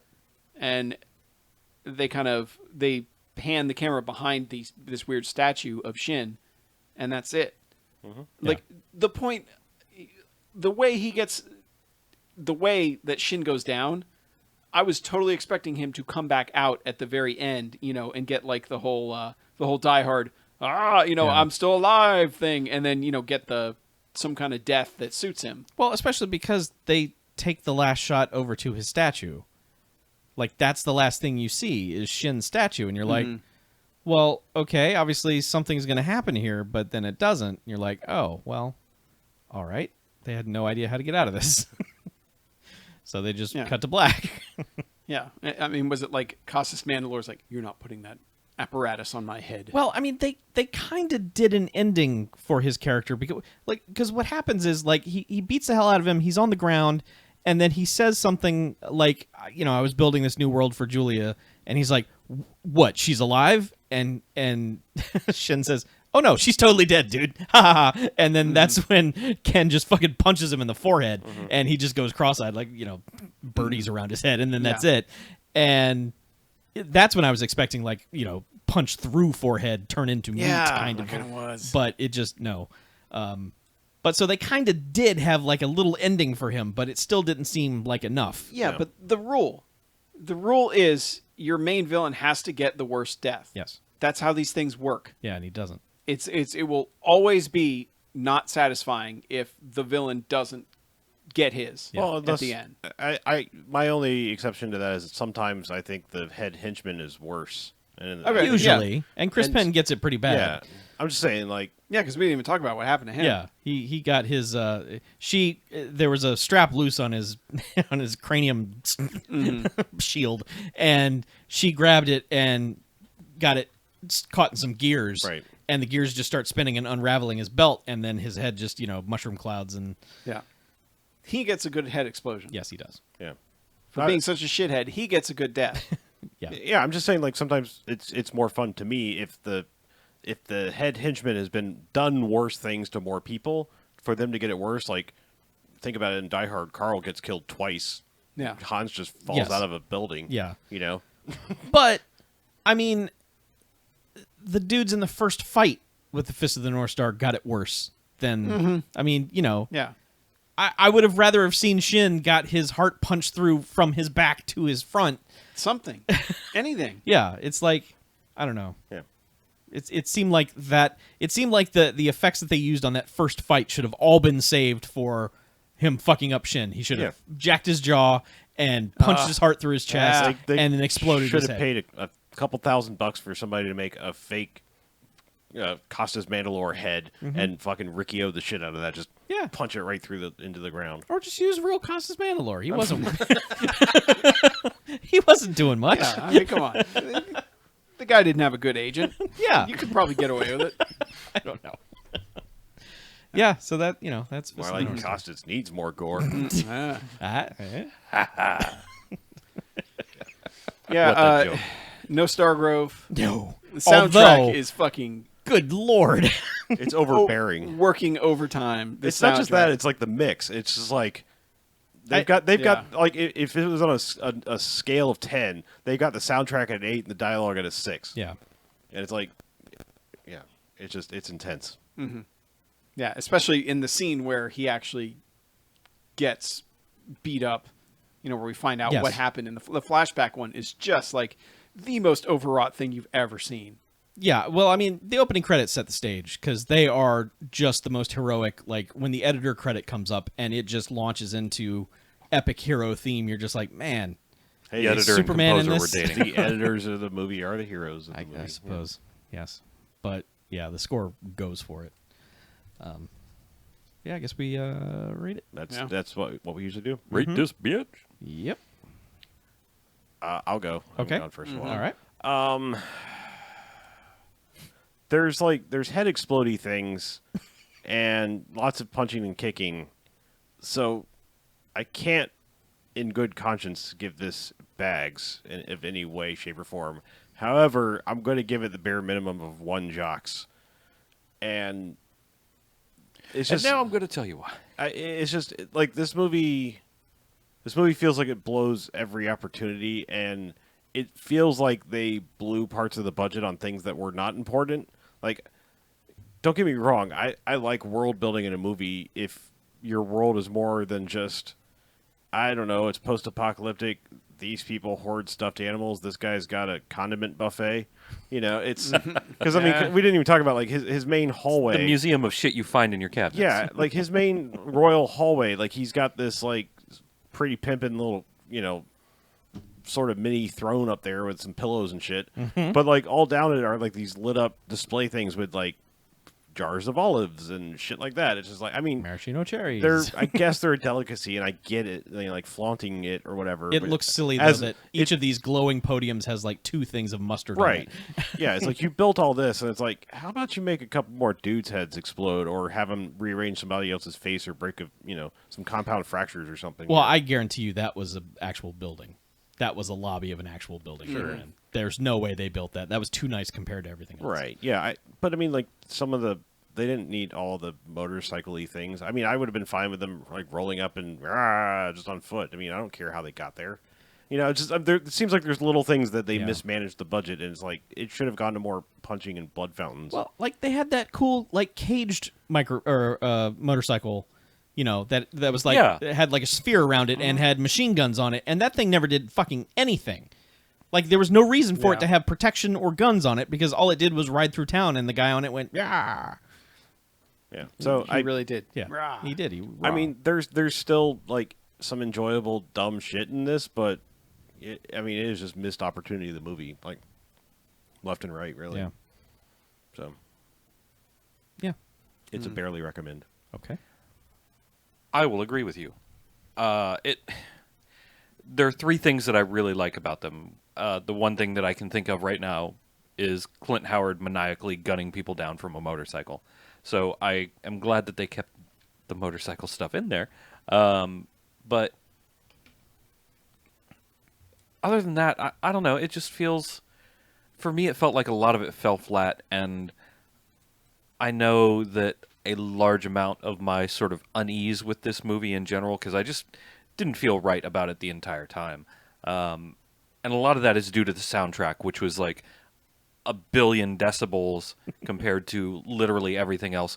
But also, the soundtrack itself is relentless and exhausting. It's always going. It's always at a 10, not just volume level, but energy level. It's just There's always no going subtlety. dun, dun, dun, dun, dun, dun, dun, dun, Like to the point dun. that there's this one point where like it's outside and the soundtrack is just going nuts. Then it like cuts to inside and it just stops. And it's like it's such a stark, like we've been hearing this shit for the whole movie that when they do this hard cut to the inside, it's like, where'd the music go? Now this feels weird and empty. Yeah. Like it's a relief, but like at the same time, it's like it's such a weird hard cut. And when it goes away, it is Yeah. never away for long. It's going to come back with a vengeance. I don't know. It's kind of a mess. I wish I had liked it more. There are some bones there that I like. There's some things they could have definitely done, or there's some things that they did well, and the general fighting, the 40 dude fight towards the end, I really liked. Just most of the stuff in between kind of fell flat. Vader was nice. It's one jocks. I'm very meh about this one. Yeah. Very I'd almost give it a 0 maybe if I could, but I'll give it 1. Give it 1 for Clint Howard on a motorcycle. Good. Good for you. Thanks. You want to go? You want me to go? You can go ahead. Okay. I'm so torn on this movie because at face value, it's the same movie as last week's movie in that it's a universe that's a bunch of bullshit and it doesn't bother to explain any of it. And it's like, it's kind of up to you to be familiar with the source material, but if you're familiar with the source material, you're going to hate the movie. It feels like that kind of thing. Mm-hmm. And the thing I like most about movies for the most part when I watch them is story and pacing and putting A to B to C and making sure that your story makes sense so that I can care about all your extra bullshit. And this movie's terrible at that. The pacing is atrocious. The storytelling is barely there. There are so many shots in the first 30 minutes of this movie that take so long to establish something. Usually nothing. It's just panning across a wall or something until you can get to the two characters who are about to have a conversation. It's like all this time is fucking wasted. And then there are these weird edits of flashbacks and sometimes like the flashback will end and then you go back to it later, so you've missed like the part where Chris Penn has figured out to strap his head into this belt thing. Like that's never even shown. It's just implied. And that seems silly. Like, that's kind of a crucial moment of that scene, is Chris Penn's head is about to explode, and he figures out that he can strap it down and live. And that's not even in this movie. That's weird. So, it just seems like this movie, the priorities are all in the wrong place. But I was fascinated by this thing from start to finish. It's fascinating to watch. It's like, the cast of this is insane. It's got every person who's ever been in a BMFcast movie ever, and then some. It has, like we were saying, production value that seems better than it deserves to have. Like, we've seen other mid-90s movies that look like they were just, shot on a street and in a shopping mall. And, like that first Gary Daniels movie we watched. Didn't have that much of a budget. Mm-hmm. This has a lot of budget. And they use most of it. It just, they don't use it well. I don't know. I feel like there's maybe footage of this movie somewhere that it could be fixed. Like, I feel like there's canisters of film somewhere. Like, that shot of piles of 40 bodies in the lobby exists. And some studio asshole was like, no, we get the idea. Move on. I think this movie could be fixed. And if it can't be fixed, I think you could story beat remake this as long as your storytelling is competent and it makes sense along the way. I think there's the genesis of a good movie here.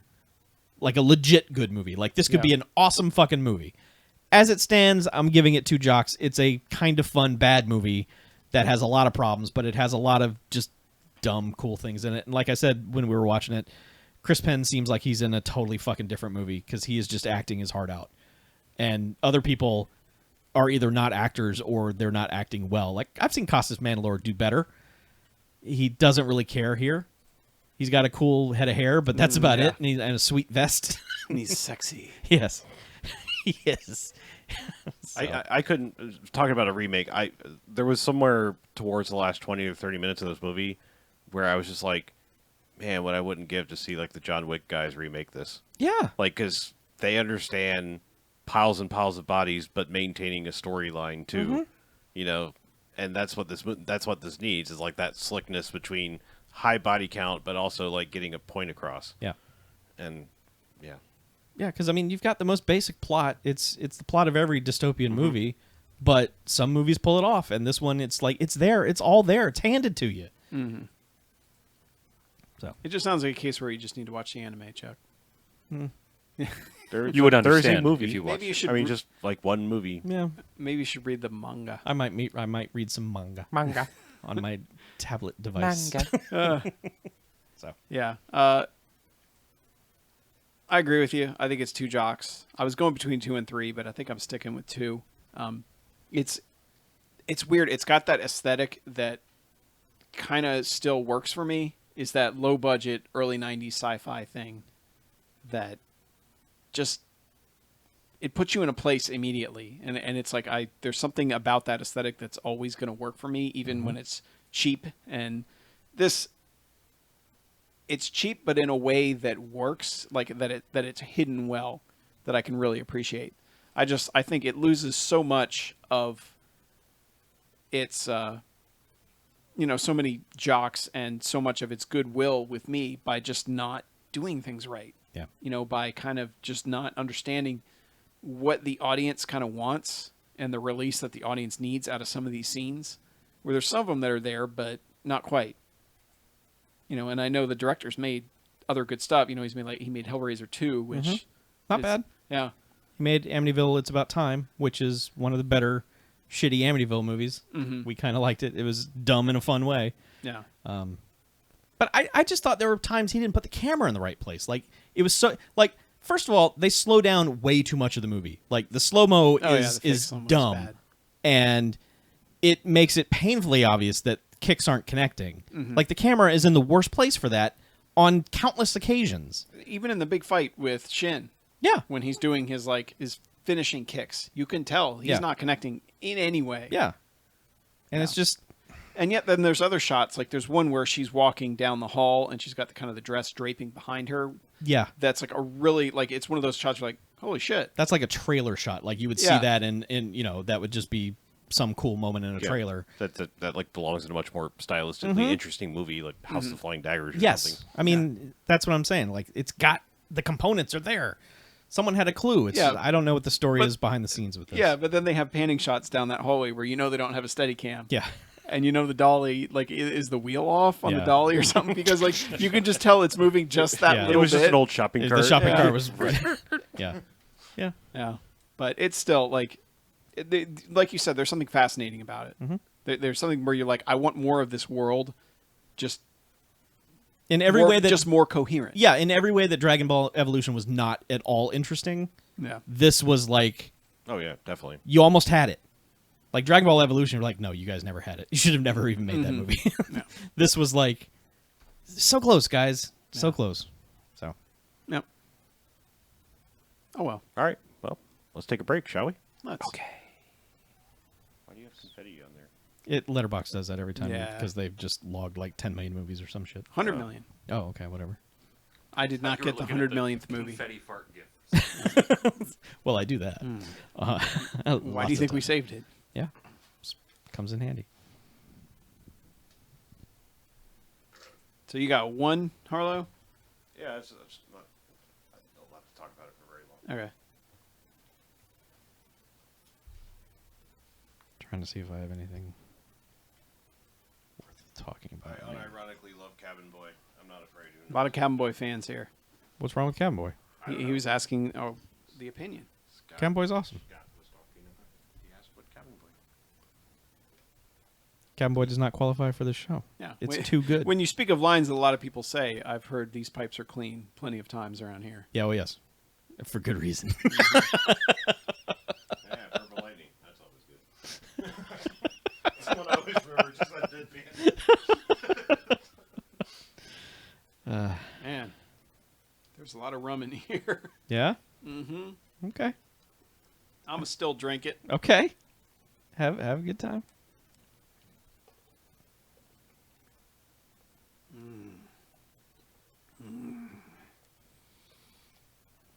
Oh, alcohol.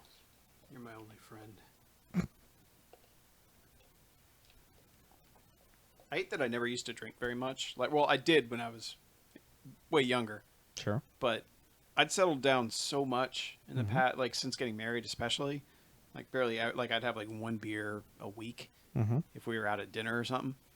Now, man, since fucking inauguration, well, actually since election day, I've just gone fucking nuts. I drink all the time. It sucks. I've had more alcohol since Election Day than I've had my entire life before that. Yeah, And that's sad. it is. Pally, my brand preference is Zaya, but that is only for mixing with dark liquids. You talking about liquor? Yeah, he asked my brand preference. Hey, we'll mess with this. Yeah. You did. What? You just had it. I haven't moved. But yeah, Zaya is definitely my favorite. It is a very, very smooth, kind of caramelly flavored rum that goes well with, basically rum and cokes. Any sort of drink like that with a dark liquid, it's going to go really well. And I'm cheap. I just do Bacardi if we're doing white rum.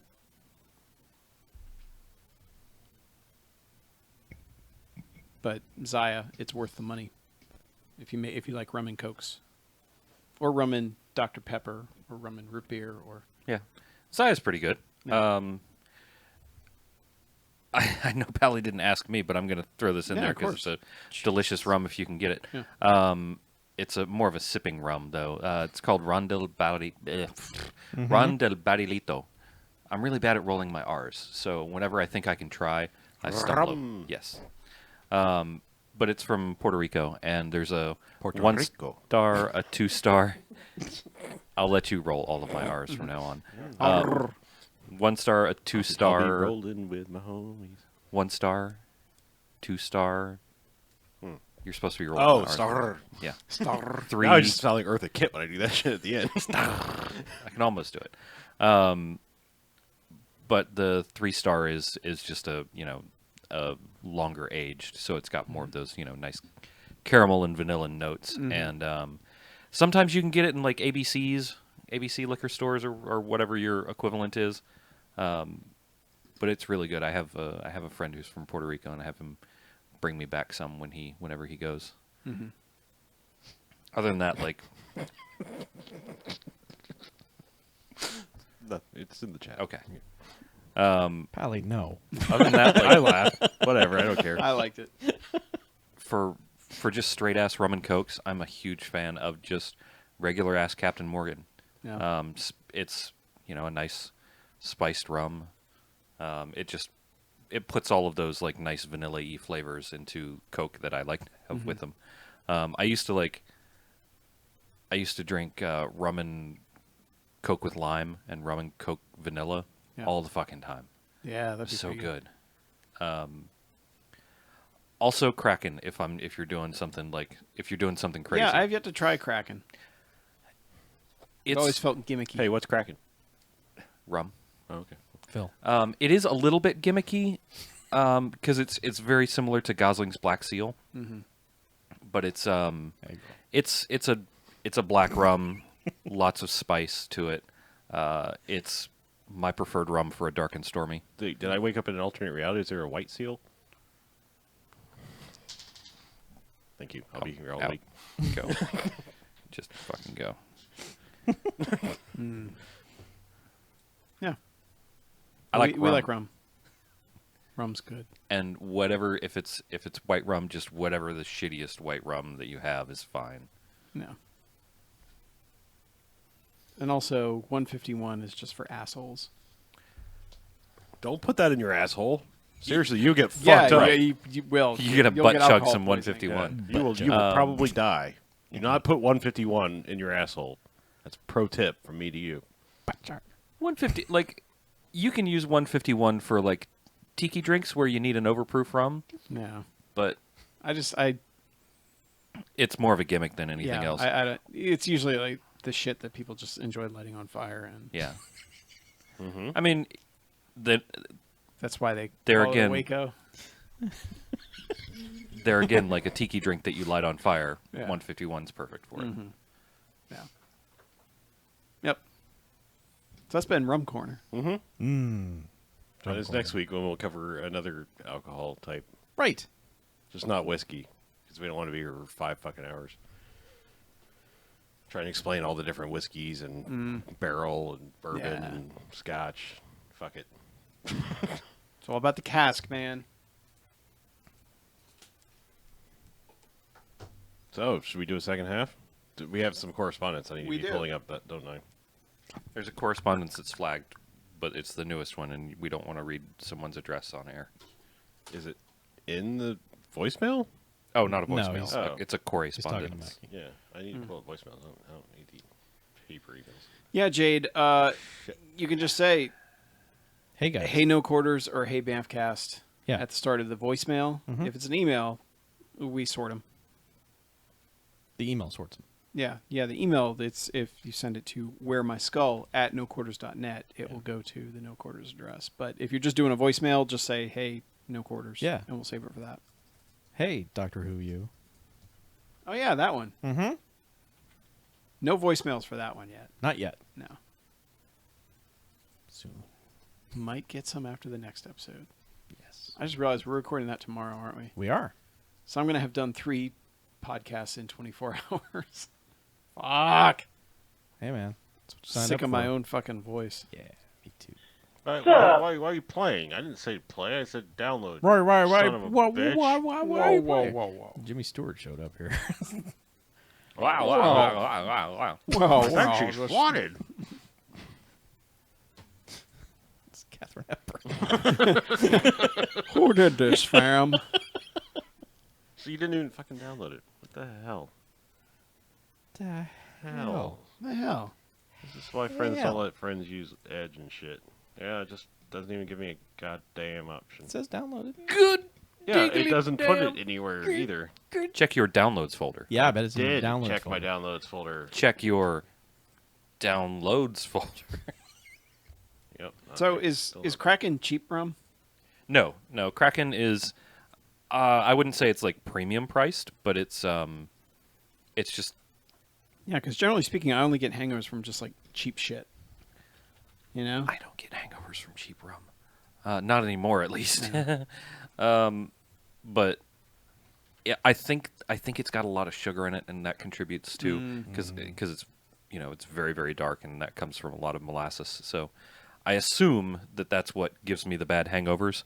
And it's not like super high proof or anything from my recollection. I think it's like somewhere between 60 and 80. It's not too bad. The huge.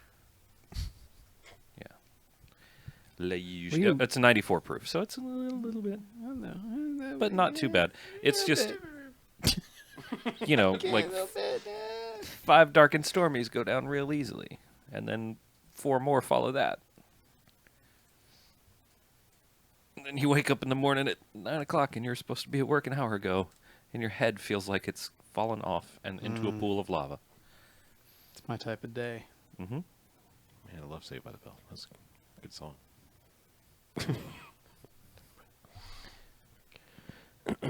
When you wake up in the morning and your brain has fallen off Yeah.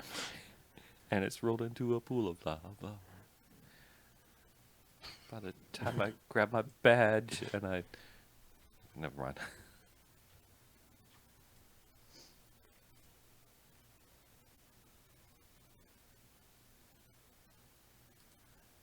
This liquor talk is making me thirsty. Yeah. All right. We're all good. I have everything. We can go. We can do this. All right. All right. Can we? Allow me to enjoy some more of this beverage before we go back into clappy area.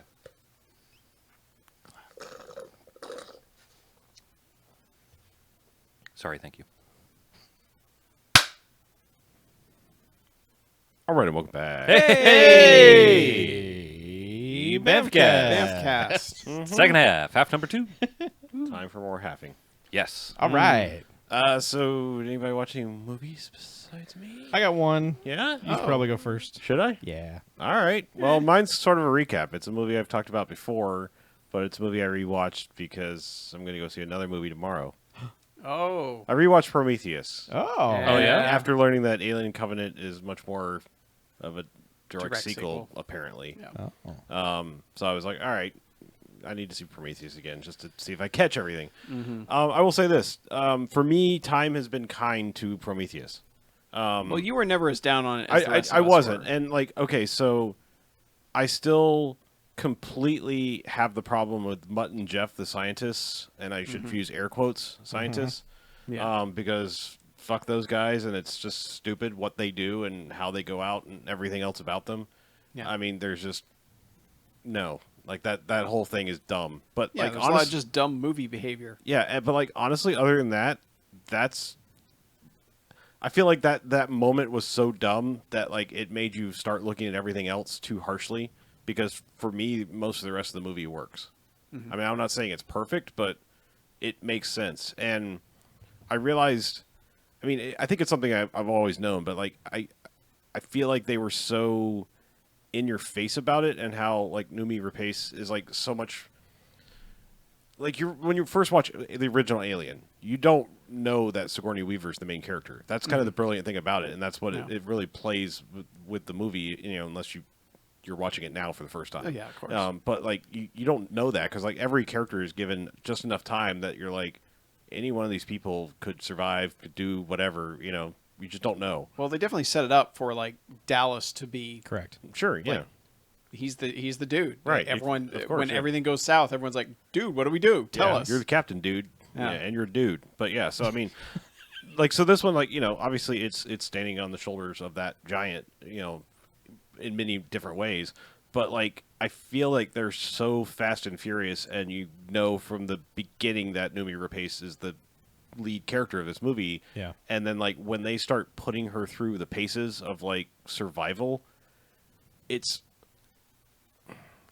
weird because like it hit me more this time. Like I was getting much more of a serious Sigourney vibe from it this time because like it's the kind of movie like I was watching it and like I just kept watching it. I was like, it made me mad because people die by like a dog or bees. And I'm like, this fucking lady it wants to survive. And I feel like that's the thing is like, most people don't have that kind of survival instinct, and that's why they go out like punks.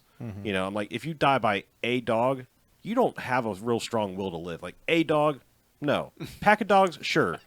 But you should be able to take out a Yeah, dog. you can break its nose. Yeah. You just don't have Most survival fragile part. instincts. Yeah. You just get a newspaper and you. Yeah. So, like, I mean, I'm just you watching tell this. it bad dog, And I mean, then I'm you just can like, live. there's a lot of, like, she goes through so much shit. And then it's like, I'm going to perform self-surgery, you know, and like 5 seconds later be up and running again. And, you know, and then it's not like they do it stupidly. It's like they don't make her some superwoman. She is just obviously gritting through the pain for everything she's doing. And like, I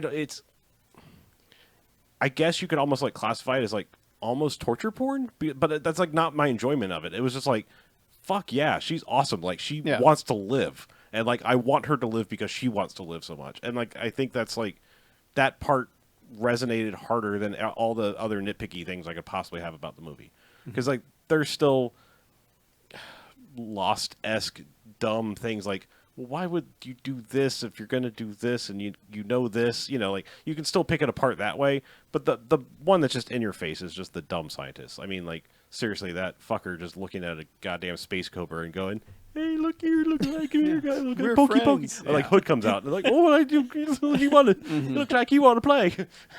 Let's stick a finger up its butt and see what happens. Yeah. So I mean, and plus the fact that they were just like ghosts, like right from the first second, like everything started to go wrong. I'm like, you're a fucking scientist. Yeah. Like they're just like fuck those two characters anyway. So Yeah. but no, I think that movie's big problem as far as like funneling you towards Numira Pace is there are so many characters in that movie. There are so many people on that damn ship. there are, and you Like, don't and even Idris like. Elba, does he ever even leave the cockpit? No. Well, he does that. You don't see it, but Yeah. he gets to go one place. Yeah. Okay. Yeah.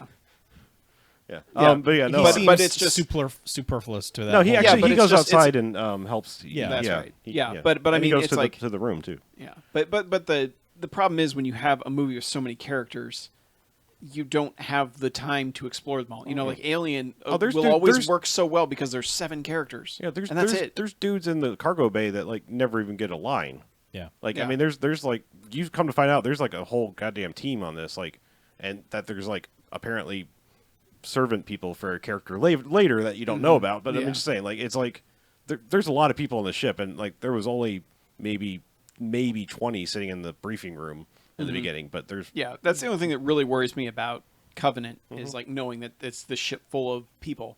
yeah. And it's like, yeah, well, and the advertising has just fucked it. Well, I've mostly been avoiding it. Yeah, you're in good shape then. But no, I liked it more. Like I think the little like the blatant flaws bugged me more, and the other stuff just kind of rolled off my back. You know, time was kind to it. Like I was like, all right, I was ready to see this again. It seems like a lot of people are coming around on Prometheus, or were quiet about Yeah. it when everybody else was being like, "Ah, fuck this movie." Yeah, Yeah. I just think like when you have something That's how that it sounds. when you have something that dumb, it sends you in that path of like, oh, what else is wrong with this? Yeah, it's pushed you over the Yeah, edge. it's just like this is so dumb that I must now analyze this through that dumb lens and Yeah, find you're- everything dumb about it. You're like, this movie's stupid. Yeah. Fuck everything about it. And then all you're doing is looking for the stupid from then on, Yeah, and then everything is stupid. I overheard a conversation at work today, and it's just like there are people that if you know something about a thing and thing is even remotely wrong, fuck thing forever. Mm-hmm. Like I was surrounded by IT people talking about how they couldn't watch 24 because of Chloe and her damn sockets, and I'm like, fuck it, I don't give a shit. Do you really want them like talking actual tech speak? No. Yes, actually, I do. No, you don't. I go to the movies to fucking escape, and you know, as long as it sounds just want somebody plausible to in talk whatever about techno TCP/IP babble they're next. doing, I don't give a shit. yeah. Yeah, well, I mean that's a movie's job is to wrap you in its veil of plausibility. Right. You know, and either some have done their job and sold you on their world, and you're in, or they've fucked up and you've turned on it. Mm-hmm. And that's going to always be the balance. But you know, it's different for other people. There's people who still like Jurassic World. I remember coming out, people were like, oh, the product placement was just fuck everything, and I'm like, they're in a theme park. Of course, there's going to be product placement in the goddamn movie. Yep. You know, and for me, it was like, yeah, but other people that was like, no, it was shitty, it was so blatant, and it's like, okay, you know, if that doesn't work for you, that was your bubble was more fragile than mine was. Walk into any like you said, walk into any theme park. Yeah. Show me a place where there aren't some fucking brands on display. Like other than Disney, but Disney's brand is on fucking display. Yeah. Everywhere. Yeah, but it's the same way. Like Prometheus, I think I had built myself up too much for that one. I think 5 years now, and I can't believe it's been 5 years since that movie came out, that a rewatch, I probably need to do that and not focus on, oh, Charlize Theron is running away from the spaceship directly in the line of the spaceship instead of running to the left or right. But, you know, just shit like that. Yeah. Which, like you said, compounds because, oh, scientists want to poke a cobra in the face and then are so shocked when they get bit by it, you know? Yeah. Man who voted for the cobra biting my face party is surprised when cobra bites his face. Yeah, but I'm definitely going to try and watch that tomorrow before seeing Covenant. We'll see. I got a podcast to edit. Man, it's rough. So, Chuck. Yeah. Mine's quick. Okay. So I've just been kind of going through like streaming services looking for movies I missed out on just, you know, to kill time. And so I've always skipped over this movie for various reasons that I'll explain, but I felt like now was the time. I sat down and watched 2009's The Love Guru, starring Mr. Mike Myers. Cool. What else you got to talk about? Chuck. Yeah, I know. So, Chuck. Here's the it thing. was just because it was there? Chuck. Well, here's the thing. When that movie came out, several years had passed since the last Austin Powers movie, and Mike Myers was not exactly doing much. And at the time, without having seen this movie, I felt like when The Love Guru came out, the reaction to it was harsher than what it might have deserved. It kind of felt like a fuck you for trying to think you can do this again and not make an Austin Powers movie. Like, it kind of felt like that you've been gone a little while and now you think you can come back and do the same thing again, fuck you, that kind of thing. So I kind of avoided it. I kind of avoided everything about it and kind of forgot about it. And then I went and watched it. No, fuck you, Mike Myers. That movie's fucking terrible. Like, it is offensively bad. It's unbelievable. And it makes me now want to go back and watch the Austin Powers movies and make sure that I wasn't wrong about them. Don't. I mean, I know from like, I know from like a public consciousness standpoint, they're going to suck because all the catchphrases have been incorporated into everyday dialogue by your idiot coworkers. Oh, really? And BJ. But He's an idiot coworker, sort of. To somebody, I'm an idiot. No, I mean, this is a thing. This is a venture that Yeah. we do. I haven't Yeah, gotten paid we're- yet. Oh, it is yeah, I've got to talk to HR about that. it is a in the mail. shockingly bad movie. I mean, it is unbelievably bad. Like, just looking at it, you're like, how? Was anyone paying attention to this? So, I don't know. And what's really frustrating about it is that there's like 3 things in it that are ridiculously funny. And I think 2 of them are because of Justin Timberlake, so whatever. But Good job, JT. yeah. But I mean, and when I say offensively funny, I don't mean like your jokes are so bad I'm mad at you. I mean like offensive. Like culturally offensive. Like, why all of a sudden do you think this is okay? Like, making fun of British people, who cares? Whatever, you know. White people, we're all dopey. Fuck off. Fuck all of us. But, you know, you start taking on other cultures and you just think, what if we just mock the fuck out of Indian people? It's like, no, dude, no. Really, no. Absolutely not. You're not the person to do this. Fuck you. Wait, I don't think I ever saw this movie. I never realized he was actually doing a Fisher Stevens short circuit thing. Yes. I thought it was like, I'm a guy cashing in on. No, thing. he was raised in India. Okay. So he was little dumb Mike Myers, and his parents abandoned him, which is appropriate. And then he was raised in India and wants to be the new Deepak Chopra. So he's doing Indian everything. Okay, but I mean, he was a British kid abandoned there, right? No, he was an American kid. American. Whatever. Okay, whatever. Yeah. I'm confused because he plays a British guy. He's from Canada. I know. I know. I don't know. But I mean, again, I haven't seen the movie. I was just thinking, like, I thought it was like he was doing an inappropriate Ben Kingsley. No. Yeah. All right. It's also one of those movies with cameos in it, and none of them make any sense. Like Val Kilmer shows up, and you're like, "Oh, Val Kilmer's here," and then he goes away, and you're like, "Why the fuck was Val Kilmer in that?" You know, I mean, it's just like it's not like the Austin Powers ones that kind of fit. Mm-hmm. You know, like the whole Jerry Springer thing in the second one, I still think is fucking hilarious, even though who the fuck gives a shit about Jerry Springer anymore? But just the way that they reintroduced that character by having him be on the Jerry Springer show, I thought was genius at the time, and I'm afraid to go back and watch it now. But I still think the second one's the good one. So do I. agree. That's my opinion. I think the second one's the best one, but I hate the third one. The first one I saw too late because I saw it after everyone had already started into everything that those movies are to in your head now. Yeah. The only really good joke I thought was the steamroller one where the guy's like, yes. And the steamroller's going like half a mile an hour. Yes. And then finally runs him over. Was it in the second one that they did the golf cart in the hallway? Where he gets it sideways and stuck. he can't That's get in the first one. That was in That's the first one too? Yeah. That's a good gag. Music is excellent in Yes. Austin Powers, though. Yes. I don't know about Love Guru, but music is excellent. Yeah, that's the only movie that guy ever made, the director. Yeah. With good reason, apparently. There's a Wayne's World joke in it that made me irrationally mad. As in making fun of Wayne's World or recycling a Wayne's World joke? Like, he's driving somewhere and two characters are fighting over the radio station and Bohemian Rhapsody comes on and he just looks at the camera and then changes the channel real quickly.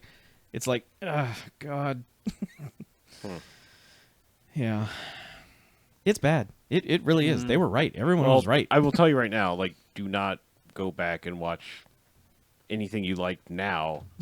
No, I'm saying like, not like, you got to give it some time. Oh, I know. Because like, I know. when I like whatever was one of the last times before I finally was like, fuck Adam Sandler, you know, it was like I didn't go back to like Billy Madison originally because I was like, I don't want to taint. I fucking love Billy Madison, and like I can't go in there with like I know what you become attitude, you know.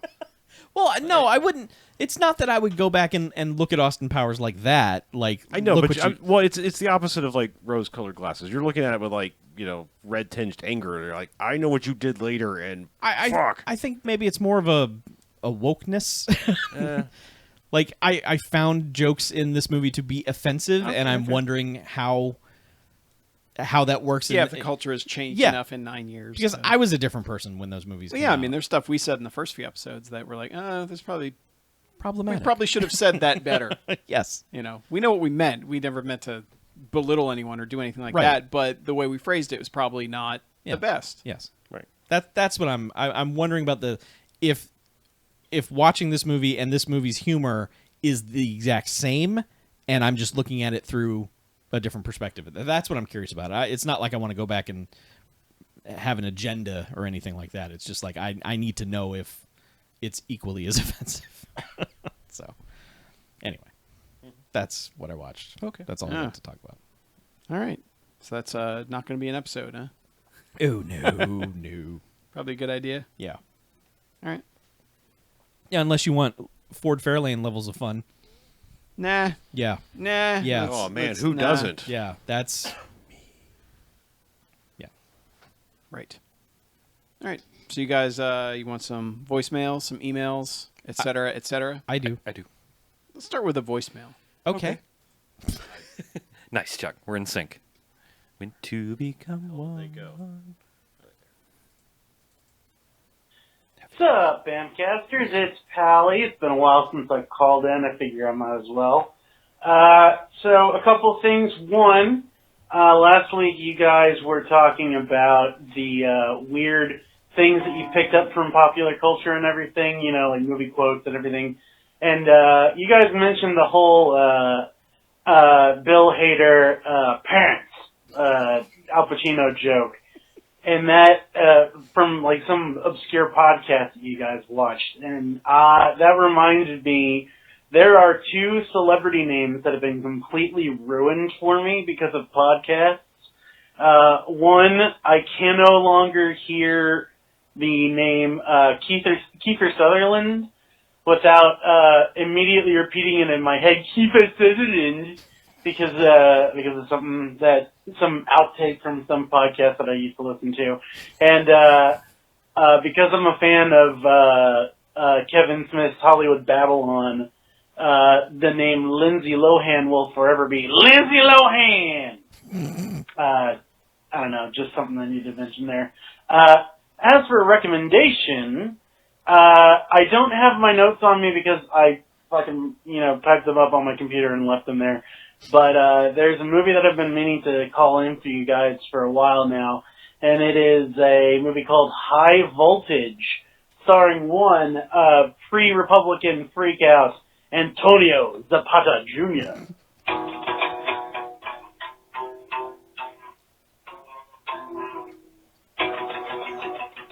Yeah.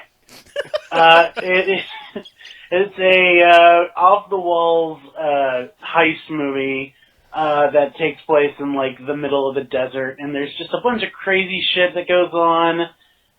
There is a very important scene with a wedding dress that happens in that movie. Just shit gets nuts.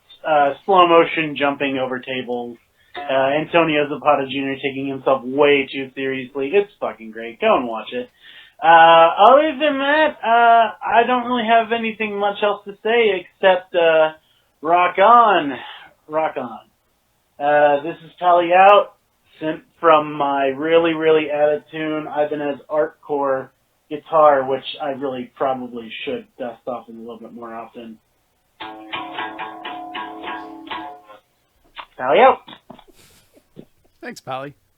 I think that's the first instrument that's ever been featured on the BMFcast That's pretty good. in 798 episodes. I figured for sure Pally was going to say that Imogen Poots was ruined for him as a celebrity name. Pooty Poots. Poots. I apologize for that. I sure as hell really can't do. see that name without thinking Harlow over here. I swear, if I, for whatever reason, I ever meet that lady, the first thing I'm going to do is just apologize. She has no idea any of us exist. I know. Don't worry. No, I feel like I still owe an apology. I made fun of your name. I know you don't know about it, but I'm still apologizing. That's good of you. If you want to find the Bill Hader thing, if you Google Bill Simmons podcast Bill Hader 2009, that's how long ago we found this shit, and it's been lurking around. Same year as our you sent me Inception. the link, and I had to listen to it. Yeah, and it's still as funny as It's it was. what I say, it was around the 45-minute Yeah. mark. If you don't want to listen to the whole damn Yep. thing, yeah, Yeah. it's around there. That's when he starts the story that leads into it. I was giggling like an idiot at my desk listening to that. Just it's really it's a really good story. And you found it because I didn't even know who Bill Simmons was at the time. Yeah, it's one of the most popular podcasts on the internet now. So go figure. Okay, It's really? like I had All an it took HBO was show getting- for like 3 weeks. Yeah, all it took was getting fired by ESPN, and then Then people like you. yeah, funny. If you're on ESPN, fuck you. If you leave ESPN, Strange. If you're already a celebrity, you can have the most popular podcast of all time. Well, Huh. he's new and notable. he started before us, so Huh. I'll give him credit for that. He was on ESPN while he started his podcast, wasn't he? Yeah, Sure. He's also he was Bill a Simmons. writer. But anyway, yeah. But thanks, Pally. High Voltage. Forgot to mention William Zabka's in it. Yeah, there's a bunch of people in it. Yeah. So I don't know. Like, That guy's a cock, so I don't really want to watch one of his movies. But whatever. Oh, who? Antonio Sabato. Mm-hmm. Junior. Yeah. Antonio Shu Jr.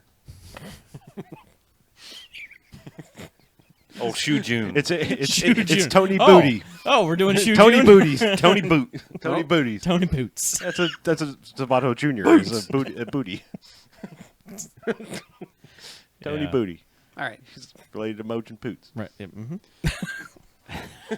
All right. Next one up is from Nils, who says alternative Dragon Ball recommendation. Don't watch Dragon Ball. Too late. Done. Greetings, casters. Nils from Southern Utah here. I wish I had been in the live chat when you covered Dragon Ball Evolution last week, but sadly I was away from home. I know your Dragon Ball knowledge is very limited, so to give you a reference, Dragon Ball Evolution adapts its story from the source material less actually than films like Young Einstein, FDR American Badass, and Abraham Lincoln Vampire Hunter did. Oh. If you want to see a live action adaptation of Dragon Ball closer to the original material and that falls more in your wheelhouse, check out 1991's Dragon Ball The Magic Begins. It's an unlicensed Taiwanese-produced movie that had a budget of probably 1/8 of the boat money Ernie Hudson got for doing Dragon Ball Evolution. As an adaptation, it has inaccuracies and looks cheap, but it is 99.9% closer to the source material than what you were exposed to last week. How a studio spends $30 million on a Dragon Ball movie and leaves out the magical flying cloud and shape-shifting pig, I don't know. What? Apparently there's a magical flying cloud and a shape-shifting pig. Oh, They left him out. I knew about the cloud. okay. Yeah. Anyway, I've seen that on the internet. yeah. As it is, anime again, I would like to recommend that you should take a look at Dracula, Sovereign of the Damned. I think you would have fun with it. Or if you're feeling masochistic and want to experience Forbidden Zone levels of pain and suffering, you can watch Bebe's Kids. Crash and Burn, nils out. P.S. I wanted to tell Chuck and Harlow I'm enjoying BMF Extra's trip through Shaw Brothers Land, Oh, which is on hiatus. we're sorry it's over. Yeah. As you're about to find out. Yeah. If you're listening on the regular feed, yeah, it's Yeah. coming to an end. Taking a quick break. Yeah. It'll be back eventually. Yes, it will. Yeah. So, but thanks. It'll I be didn't know- reunited. He really didn't like Bebe's Kids, apparently. I thought that was Yeah, I didn't a good think that- recommendation. Yeah, I didn't think that had a horrible reputation, but I don't know. hey, man, to each their own. Indeed. Maybe we'll watch a more accurate Dragon Ball thing. And actually, Next year. Young Frankenstein. I mean, other than the jokey parts. Young Einstein. Oh, did you say Young Einstein? Yeah. Yeah. I heard Frankenstein. Yeah, no, Young Einstein. Okay, I was like, Young Young Frankenstein's- Frankenstein's pretty close to Yeah. the source material, except for when it goes for jokes. Yeah, I was no. like, Mary Shelley's Frankenstein, on the other hand. Oh, what the fuck that is? Actually, I guess that's even more close to the original source material, but it's a fucked up movie. Which I kept wanting to say in the first half that the one dude, the dragon scale guy in this movie, just looked like they got the blueprints for Mary Shelley's Frankenstein, Robert De Niro makeup, and just slapped it on this guy. It's like, okay, go. Because when I first saw him, I was like, De Niro's in this, sweet, but he's not. Okay. All right? Sure. Right. Whatever, man. Yeah, man. Sorry. Just doing a little cleanup here. Housekeeping. All right. Next one up. Steve like the bird, Heron. You know him. I know him. Everyone knows him. He says, I got a trig midterm tomorrow, and I'm being chased by Guido the killer pimp. Oh. BMFcast. Steve like the bird here, with little squawk and such. The quest to conquer as many high school films as possible continues, and this week we have a big one, 1983's Risky Business. This movie is something. This movie hit me on a very personal level. I've never seen a movie so perfectly capture my hometown. Every character reminds me of someone I know, and I don't mean that as a compliment. I know a million shitheads like Tom Cruise in this movie, and the film's portrayal of his parents is so accurate it's almost scary. I truly think you aren't supposed to like anyone in this movie. It's very much a commentary on the Reagan era. Even just 3 years in, the attitude of the decade was set. Everyone is despicable in their own way. Everyone is an entitled elitist bastard. Everything is a competition. Who has the nicest car? Who's going to the best school? Etc., etc., etc. It's just a bunch of hollow people killing time. This entire movie is the dark side of just saying what the fuck. Almost everything about this movie works. The soundtrack is incredible. Tangerine Dream can do no wrong. The movie is gorgeous. Every frame is soaked in neon in the best possible way.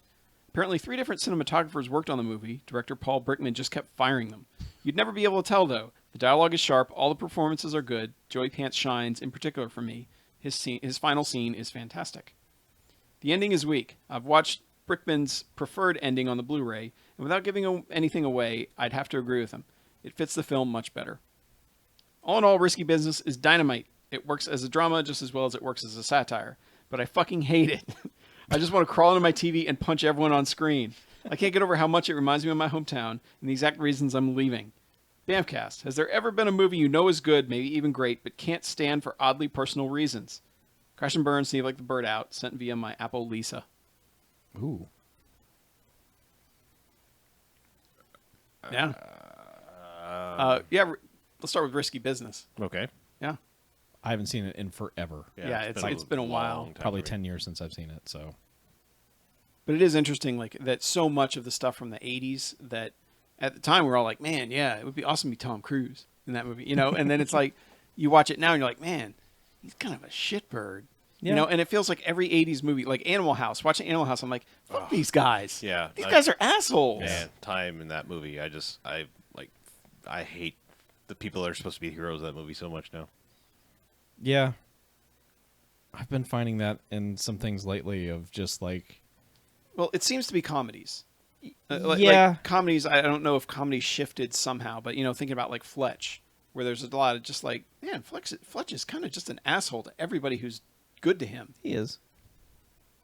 I don't know. I Fletch is still Yeah. a perfect movie for me.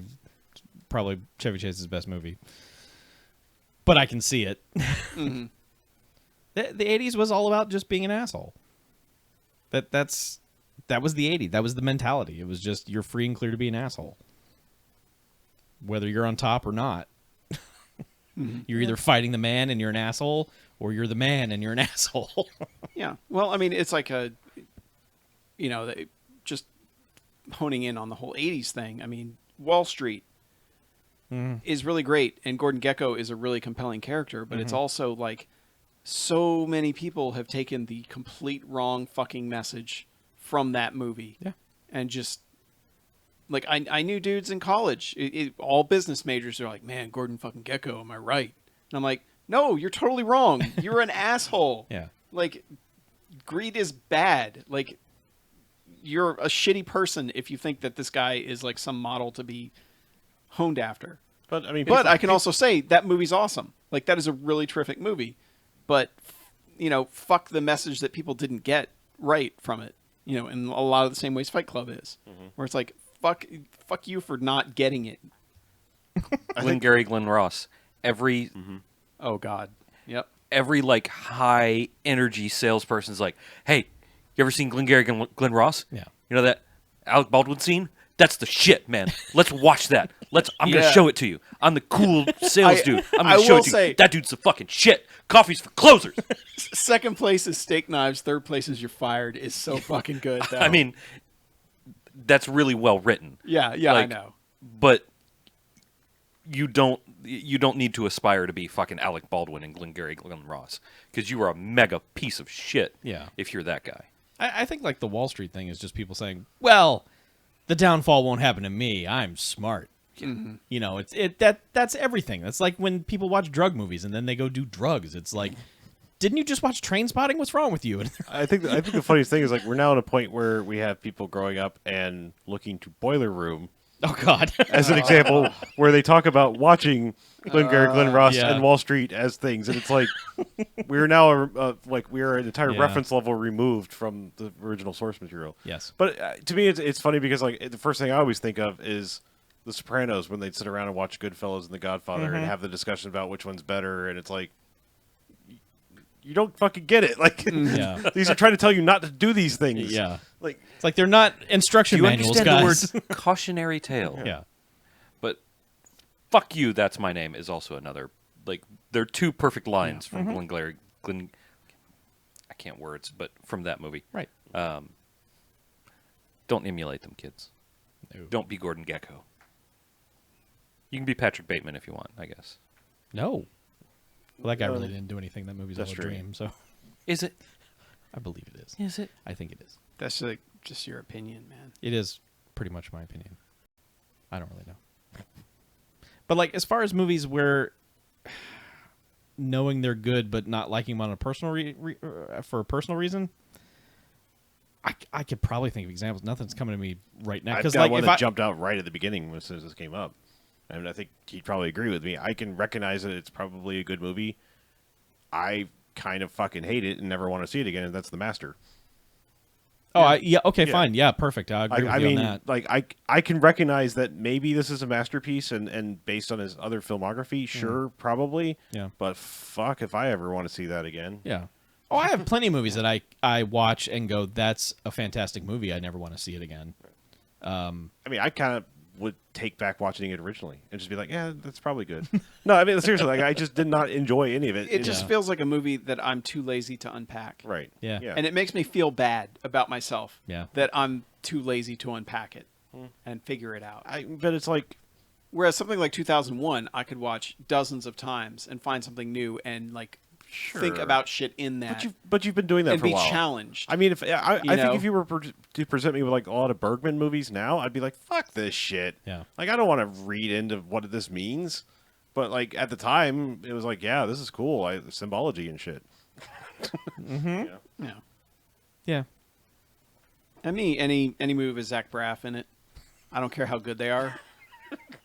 Whenever he shows up on screen, I want to punch him in his face as hard as my fist can go, like Fist of the North Star, exploding top head punch.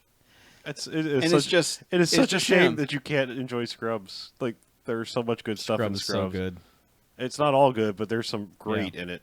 Yeah. But yeah, I get it. Like I said, Yeah, I mean, I just see that guy and it's like, man, God, it would feel good to put my fist in his face at a high velocity. I don't disagree, but I like Scrubs. Okay. My wife loves it. She's ticked that I'll never watch it with her. I'm well, like, I "Oh, mean, to me, Donald Faison, how you say his name, he's just always great, and he's like your boring kind of, milk toast guy. It's like it could be anyone. It's like I made a reference to it earlier. It's like who fucking knows anything other than the dude was an architect about How I Met Your Mother guy. He's the most boring character on there. Yeah. It's like Seinfeld can be funny, but as a character, he was generally just this, the cipher. The things happened around him. Yep. Ted? Ted from How I Yeah. Met Your Mother. Yeah. That's his name, right? Ted. Yeah, I'm just saying, like that. It's like people go like, he's an architect, and the whole show's about how he met his wife, I guess. But otherwise, I don't know a thing about him. Yeah. Psych, that TV show that inexplicably had like 100 seasons, and I guess it just ended or is ending. The like 3 or 4 seasons I watched of that, I would like to punch almost everybody in the face, but I really enjoyed the 3 or 4 seasons I watched. Yeah. There's something about it. Everybody's just a little too smarmy, but you kind of mix it up and put them all together on screen, and it's See, funny. like me with shows like that, when characters start to get like that for me, I just stop watching it. Like both Walking Deads for me have just been like, I hate everyone in this entire universe. I have better things to do, and I just pretend like that show doesn't exist anymore. So, yeah, I guess there is stuff like Walking Dead. I don't know why I still watch, honestly, because I kind of know the comics enough to know that it's not going to go anywhere that I like. right. But I keep watching anyway. I don't know. I feel kind of that way about alien movies at this point as well, where it's just like I keep letting myself get a little bit excited for Alien Covenant, and I'm like, no, it's going to suck. And I almost like I have to tell myself that it's going to be shit. Oh, I'm in major like pump the brakes on this whole Twin Peaks revival thing. Yeah, I am so fucking scared about that. that they're just going to ruin everything. Well, not that they're going to ruin everything. Aren't 'cause you already of the opinion that they did with the movie? Well, the movie ruined everything, but the second season didn't help anything either. But my concern is that, and I know this is totally off topic at this point, but it's like those two guys made a television show that literally changed how television shows happen from then on. Like so many different television shows happened because of Twin Peaks. But also, those two guys haven't made a television show since, and television has changed. And I'm afraid they don't know that.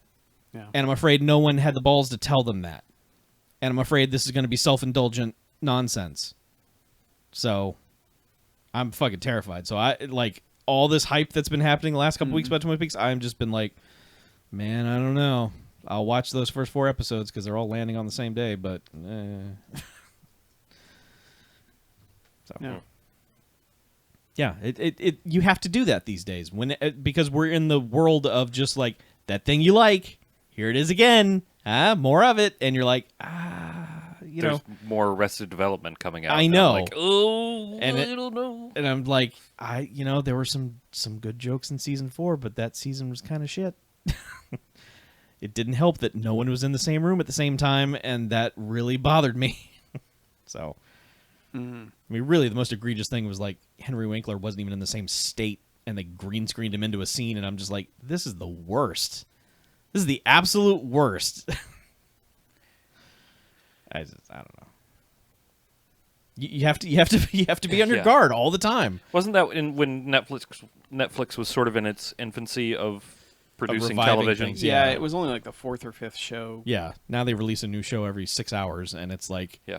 Yeah, it's not weird to think about. Like when they started, it was like House of Cards, Orange Is the New Black, and like what fucking Lilyhammer. yeah, And that like, Lilyhammer and was like- like the first one. I Yeah, think. it And was- like yeah. Hemlock Grove or whatever, Yeah. you know. And now they're just like yeah. everyone that came out was a big deal. And when Hemlock Grove sucked, people were like, oh man, they might not be able to do this anymore. Basically, at this And now point- it's like every fucking show is Yeah. there. But they're all word of mouth. You have to wait like 3 weeks for the internet to go, hey, have you seen this show about depression and suicide? And you're like, no, what is it? And it's like, it's on Netflix. It's been on Netflix for a month. You're like, I've never heard of this. I don't want to watch it, but Some of them get press. It's just like Stranger Things got a huge yeah. amount of press. But it's like, Unbreakable Kimmy Schmidt. yeah. I just it's All a the longer Marvel stuff. discussion for another day. Sure. But I think binge watching has messed up TV, and I think Netflix's Agreed. model in particular has fucked up TV because we don't have memorable moments anymore. I like it because I can just lay like a lump on my couch for 9 hours and get all the TV. But I agree, it's messed up the pacing and the I think importance I of think it. the trick is to like pace your. I mean, I think Yeah. the trick is that you have to pace yourself because I don't think the weekly thing works for me anymore either. Like the DC shows when I watch them weekly or sometimes a week and I have to wait. Like it takes me the first 10 minutes before I'm like, what the fuck happened last time? I mean, even after like the here's what happened last time thing, I just have to I spend the first 10 minutes of the show remembering what happened the week before because it's all like just cross noise in my head. It's like, what happened here? Who's going on? What's here? I feel like we don't have time to digest big moments in shows anymore. Because when you're binge watching, you get a big moment and then you go, all right, I got to watch the next episode. Like it almost hurts big moments in that like you don't Yeah, they don't you get don't the time. get to sit on them for a while and be like, man, holy shit. I think it goes both ways, though, because like there are still shows that I will watch week to week that have big moments in them, and they are fucking ruined by the non-stop discussion of the big moments for the entire week until the next episode comes on. I think like that's this- part of just internet. I know, but in it's and of like the itself. second an episode ends, 8 million websites all publish their review. And then it's just nonstop. Like, here are the 7 things you missed. Here are the 18 things you need to know. Here, what's with this thing in the trailer? It's like, fuck. It just, Yeah, You can't watch or read any of that shit. I Like, know, but it's like you reading- can't look at the internet without being barraged by it. Even if you're not clicking on any of it, it's still all And over I just- the place. Well, I know. Arlo Just lives in ignore his- the internet. I know. I I hate don't. that reviews have come to It's like, curated. so many reviews are all right, here's what I think's going to happen next. Yeah. They become like this half review, half fanfic thing, and that shit's getting old. Yeah. Here's what should have happened. Here's what. Well, the Yeah, and then, speculation. and then the happen next next. episode it gets a bad review because it didn't do what I figured they were going to do Yeah. in a Here's what- bad way. Here's what should have happened when you're writing your hot take article: delete, throw into trash, Yeah. empty recycle bin. Yeah. There's just not any kind of like natural enjoyment anymore. 'Cause- I try to pace myself when I'm watching something on it, especially like I find myself when I was watching the enjoyable Marvel shows. I keep trying. Iron Fist is a fucking slog. Jesus Christ. Like when I was watching the good ones, I mean, like a big moment show would happen. I'd be like, oh, I'm done. Like I'm out for the night. Like that's a good place to stop. Unless it was like a cliffhanger, then it was like, all right, I need to know what happens because I can. But I mean, if it was like epic fight, epic ending, it was like, fuck, that's it. Drop the mic. I'm out for the evening. Yeah. Like time to go watch something dumb. I think there are some shows that the only way to watch them is week to week, and I know in some people's minds that can just build up anger. I always go back to Lost. I think Lost is a better show week to week than it is all in a row, because all in a row you're not sitting around, you're not letting your imagination wonder about what the fuck is going on that show. Now ultimately they never tell you, but whatever. It's still Oh, Prometheus? yeah. Yeah. Yes. But I will say, to that dude's defense, The Leftovers is the fucking greatest thing on television. So, and that's week to week, and that thing's great. And because no one's watching it, there is no nonstop chatter about it. So, Well, that's the other one, right? That's Carlton Cuse, right? no, that's Damon. Is it Damon Yeah. Lindelof? Okay. I don't know. Man, we went wildly off on that. Yeah. Anyway, Good talk, but you want the last voicemail? yes. This is one from the Time Machine. Oh no. Hey, BMFcast, this is Sunny California, reporting from indoors, surprisingly. I just finished up listening to Ricochet, and I have bad news, BMFcast. You have almost killed me. Ice-T's list of organizations that will assist in protecting Denzel Washington. The Japanese Self-Defense Force. Oh, BJ. Oh, I love you. Love you too. That is to say, you're still my favorite podcast on the internet. And I would like to do a quick plug for you saying, the BMFcast, still free, still funny, even with Chuck. Southern California out. Damn. Wow. Stone cold, sunny California. When you eventually get to this, He's catching up quick. I gotta It'll be, give him it'll be credit. beyond stone cold. It'll be like absolute zero or something. Yeah. Ricochet's a pretty good episode. It is. yeah, Yeah, It's a pretty got good some movie. Ice-T impressions in it. Might Just have one or couple. might have one or two. I haven't done an iced tea impression in like a week. I feel Yeah. I wonder which Yeah, we did more. Warburton Of. replaced him for a while. Yeah, I was gonna say, did we do more Ice-T during Ricochet or more Warburton during Oh, God. Space Chimps? Did they have a I think combo we did movie more where they're Burton. both in it? Yeah. Do you, oh lord. Huh? Does I'm ready IMDb to do still the have that search. thing hidden deep within the site Yeah, where you you can gotta put two go actors in? advanced you got to go way search. into the Yeah. advanced search. Maybe Warburton was on an episode of SVU. Man, it's a shame we banned certain people in the chat.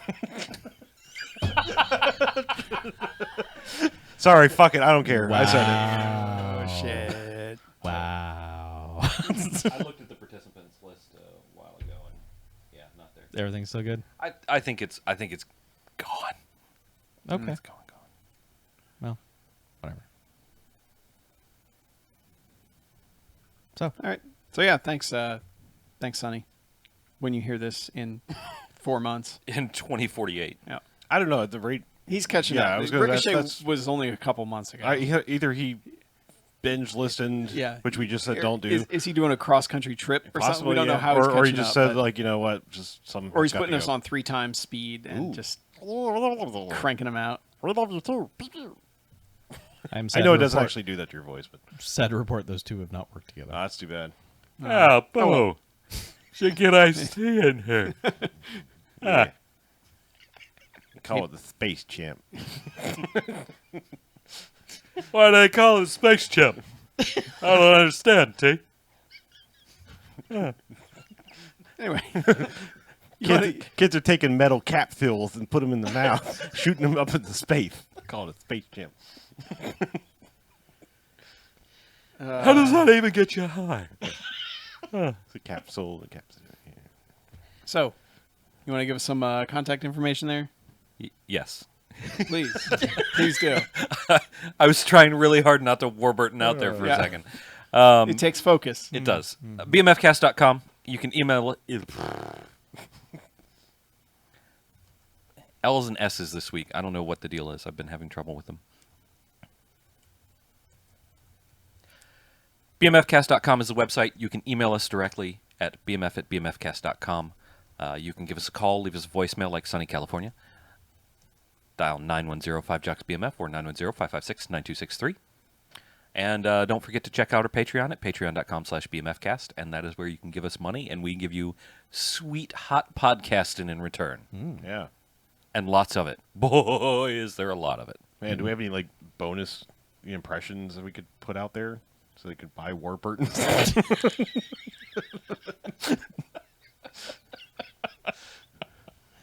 No. No, that's too bad. No. Yeah. Cool.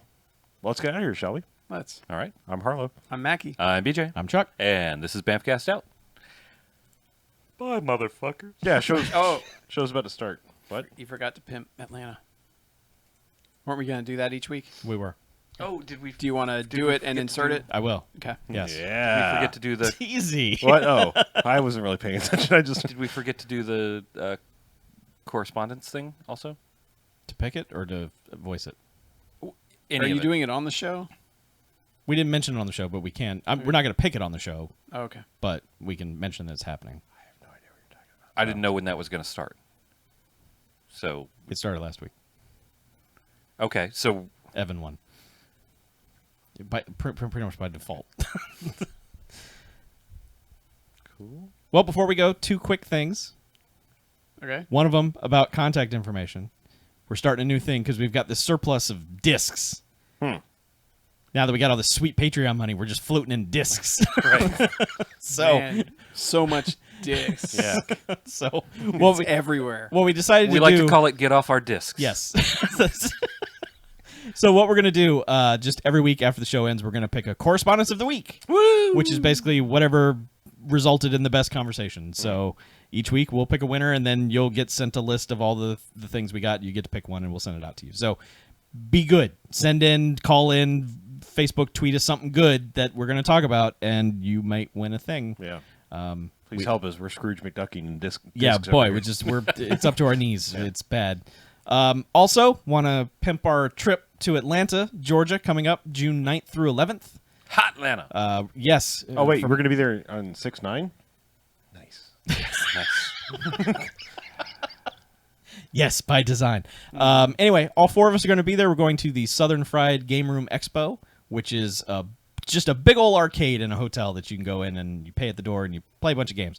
But the most important thing is that we're going to be there. We're going to be in this city, this giant city where there are actual things to do, and you can come do them with us. You could be in the same room with us. You can point and say, I know those guys, and be shy or whatever. I'll sign your titties. There you go. I BJ, mean, if you BJ, want. assign your titties. You can sign my titties. Whatever you want. Sure. We're very open. It's Whip 'em Out Wednesday over here. Yeah, but so, if you go to our Patreon page, there's a post detailing the entire show and everything that's going to happen, and we will be there.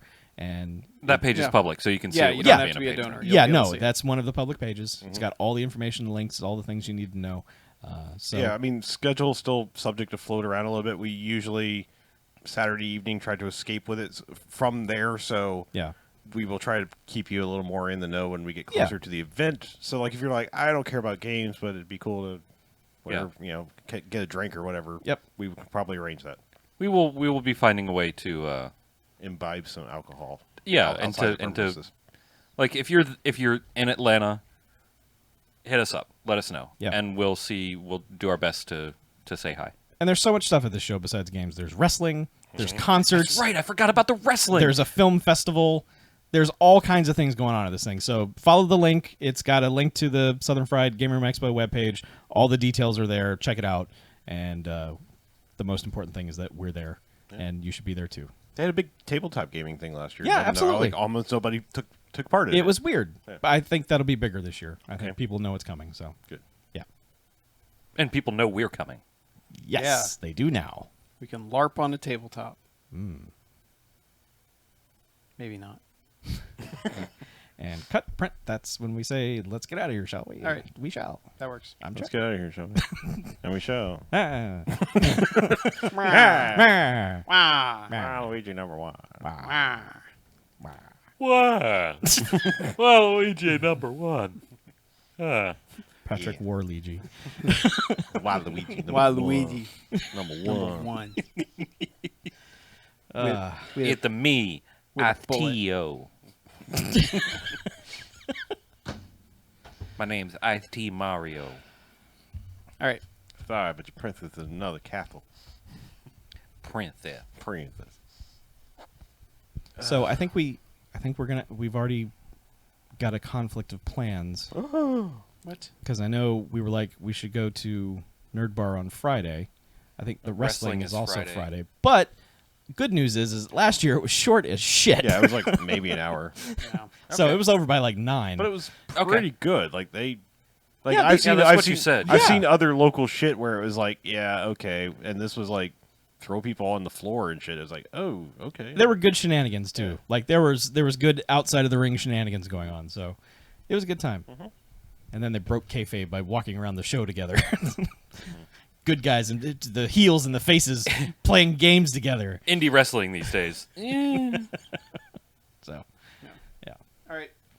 Oh. I gotta go. Bye. Well.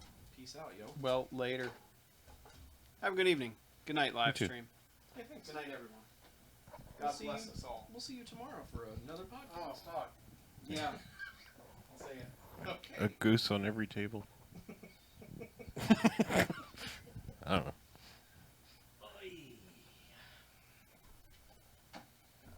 All right, I guess we'll shut this down. Good night, everyone.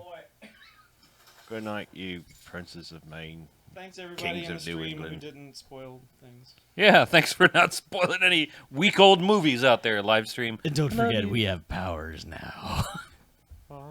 But we don't have Powers Booth anymore. Well, way to end the show on a Wow. Thanks, Man. buddy. Jeez. Hey, I'm on it. And you started a well bye, too.